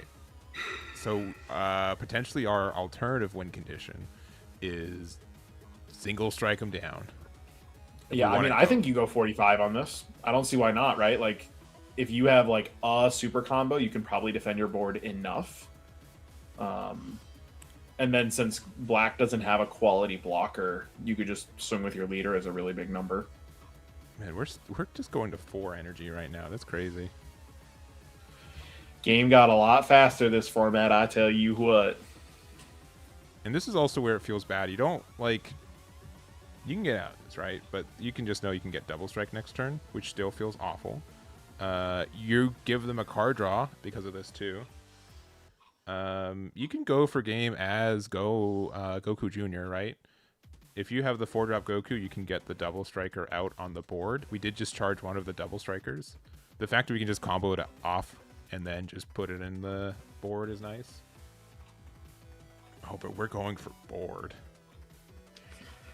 I mean, that's got to be it, right? Like, you don't have the pressure to go for game. And so it would be I'll give you 3 cards, and then you give me 1 super combo. And what does that accomplish? I mean, this is a 25 into 25 pretty easily. But, I mean, at 1, I feel like you just don't care. Yeah. Your leader, you just go, I'm going to take the 10k buff from my own Goku that is presumably living this turn. I'm going to get my leader to go upwards of 60k base. And then maybe, like, I'd swing with the Daimaku, make it 40. You know, those, or I guess you need to make it 45 to make it really good. But, you know, in that sense, Gohan feels very ahead that you can just let your whole board disappear here, and it just almost doesn't matter. Yeah, they're just like, sure, whatever. Yeah. I'm just going to double strike you next turn. You don't have to double there at 1. Yeah. Well, you're right. You can just...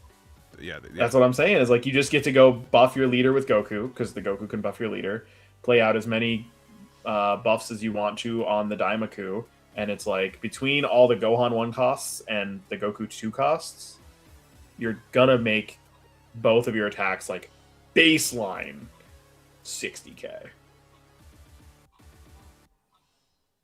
Which is not actually that much, because Goku Jr. has a 12, 13 card hand? They do have a 14 card hand, and they're 14 card hand. ones. 15 card hand. Now you kind of have to play a Trunks Goten. Yeah, and again, if they do end up getting like the burning card to get rid of 2 of these, like being able to get rid of both Gokus would be really strong here. Oh, you're just trying. Oh my goodness, dude. I mean, after the first one, we're only going 1 card deeper, anyways. But I mean, that's all it really takes, right? You would play 4 cantrips here if that's what is getting you there, and then stun the Daimaku. Yeah. Okay, I think Goku Jr. might have this now. I wasn't expecting 3 pans. Most lists are on 2 or less of that card. I've seen a lot of people maybe take out copies of the Chi-Chi for it, just because like Chi-Chi's good on turn 1, Pan's good like every other turn in the game, right? The fact that it's also a 10k is very good. 10k? Yeah, it's a 10k. Sheesh. Yeah, I know. Yeah. Okay. Yeah. I read it when I read it for the first time. I was like, this card can't be real. Like, they made a better like, she would be as a 5k. She'd be like, okay, well, the trade off is that she digs deeper, but she's conditional. Because I mean, we've all seen it. Tons of decks play 1 turn behind curve and then just go cantrip on the other thing, right? Like, that's usually a very valid play.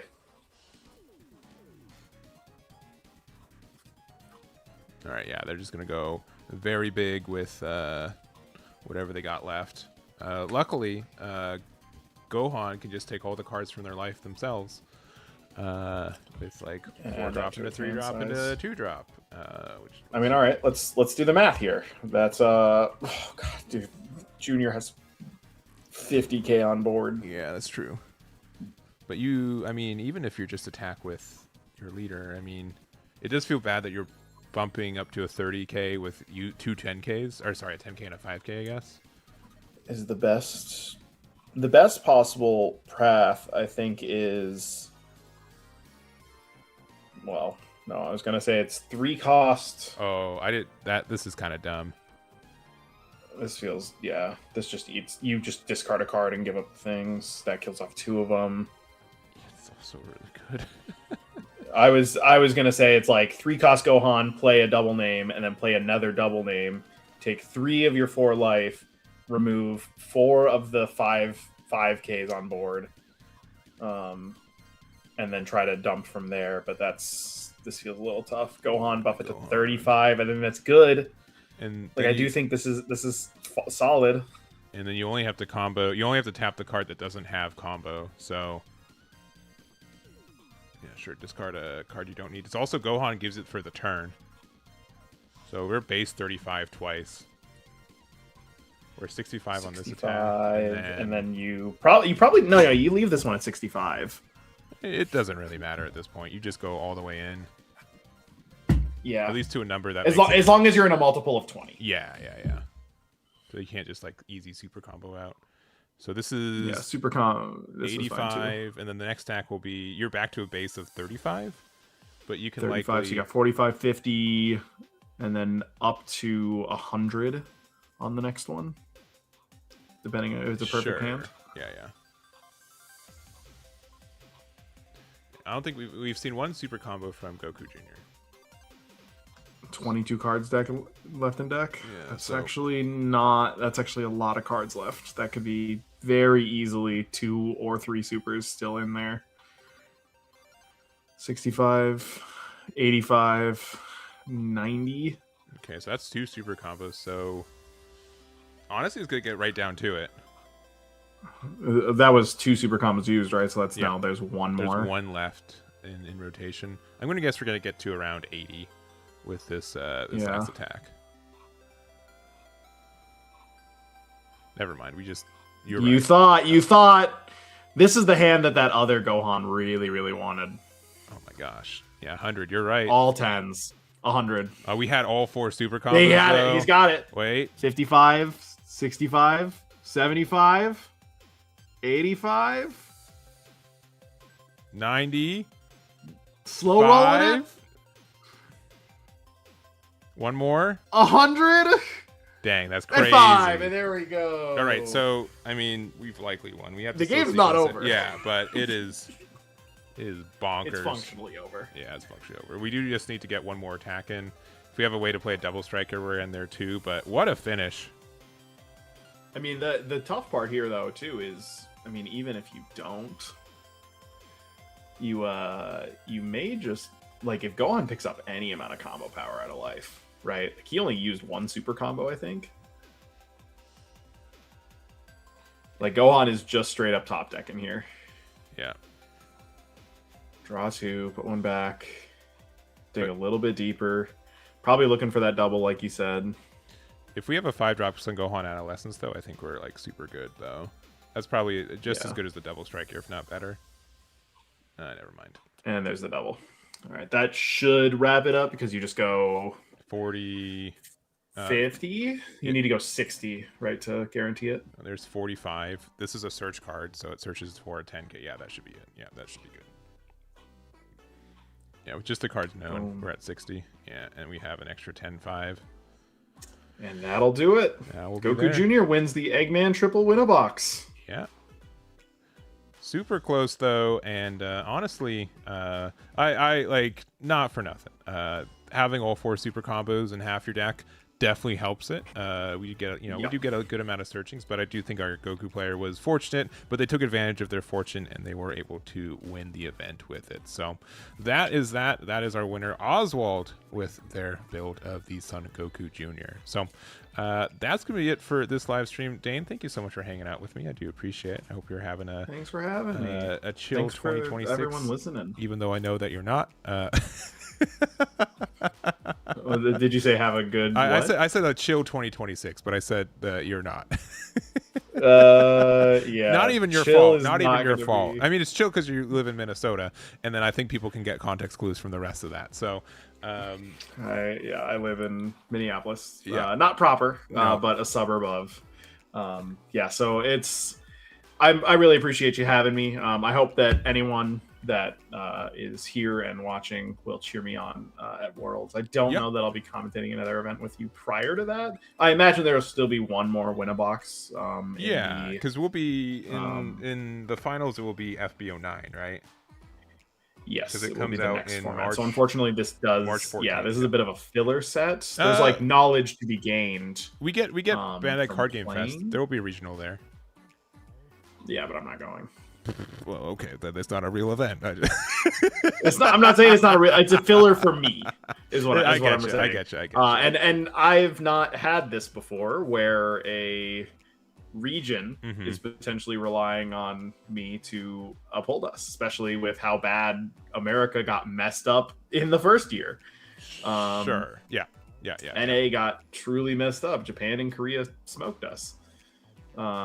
So I want to make sure that I represent us in the best possible way, which means that I will do all of the things that I normally don't do. I will probably not reveal what I am playing. I will probably not enter your tournament to do this. I may commentate and talk about it, but like that means that, my current Control Frieza list, if I find something that I feel is like that, that doesn't come out, which sucks because I am such an open book.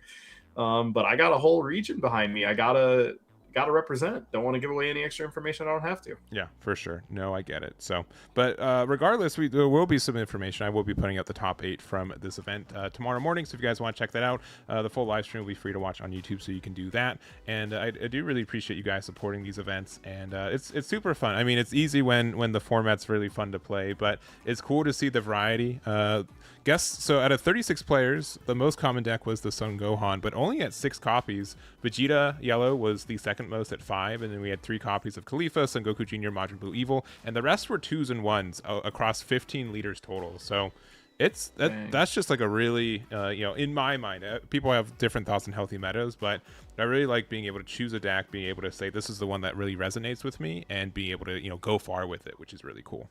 I agree. I mean, I think every color right now, basically, besides maybe red, has a viable aggro and a viable control deck. Right? Currently, yeah. I mean, maybe I guess yellow's aggro deck is unfortunately nearly an auto loss to black. Yeah. But aside from like that one matchup, like you can totally play into everything else as an aggro matchup. Green's got Piccolo and Goku. Blue's got Khalifa and Sin. Black has, balls to the wall, Bardock trying to kill them immediately, but then it's also got like Gogeta and Shallot where you can really slow things down, try to play a really long advantage game, marker game. I think it's really cool. That's just not something that this game has had a lot of. It's like usually been there's only one viable deck in any color besides like FB05 had Yellow Vegeta and Buu, and even then Yellow Vegeta lost to Buu pretty badly, so like it wasn't awesome there. That's just something that I think is really, really cool about this game, and it's getting better as the card pool widens. The skill gap is there. I do think we're getting really close to needing sideboards, so hopefully Bandai makes some implementation soon. I think a best of one with sideboards in this game makes sense, but if you're looking at the digital client, that's a little bit tougher to do. So digital client is tough. I guess why that's how it is. So, and that's why Master Duel is best of one as well, right? But I do think that like in person, I think the game would benefit greatly from that because it's just so punishing to include some of these cards that are like, Planet Erase is a pretty good card into these other matchups, but then you have it against like Gohan, and you might get to resolve it once where it feels okay, and then you have 2 to 3 copies in your deck that are just straight up dead cards that will lose you the game because you picked up 2 of them out of your life at the end of the game. Yeah. All right. Well, I got to do some administrative stuff to end this, but thank you guys so much for hanging out. I really do appreciate it. We'll likely have another one, maybe not before Bandai Card Game Fest, but likely when FB09 comes out at least. So we'll see what that looks like. But yeah, I appreciate the support. I'll let you know when the next ones are, and I hope you guys have a good evening. Bye-bye. Bye-bye. Happy birthday, Hayden. Yeah, thank you. Oh, boy. Oh, geez.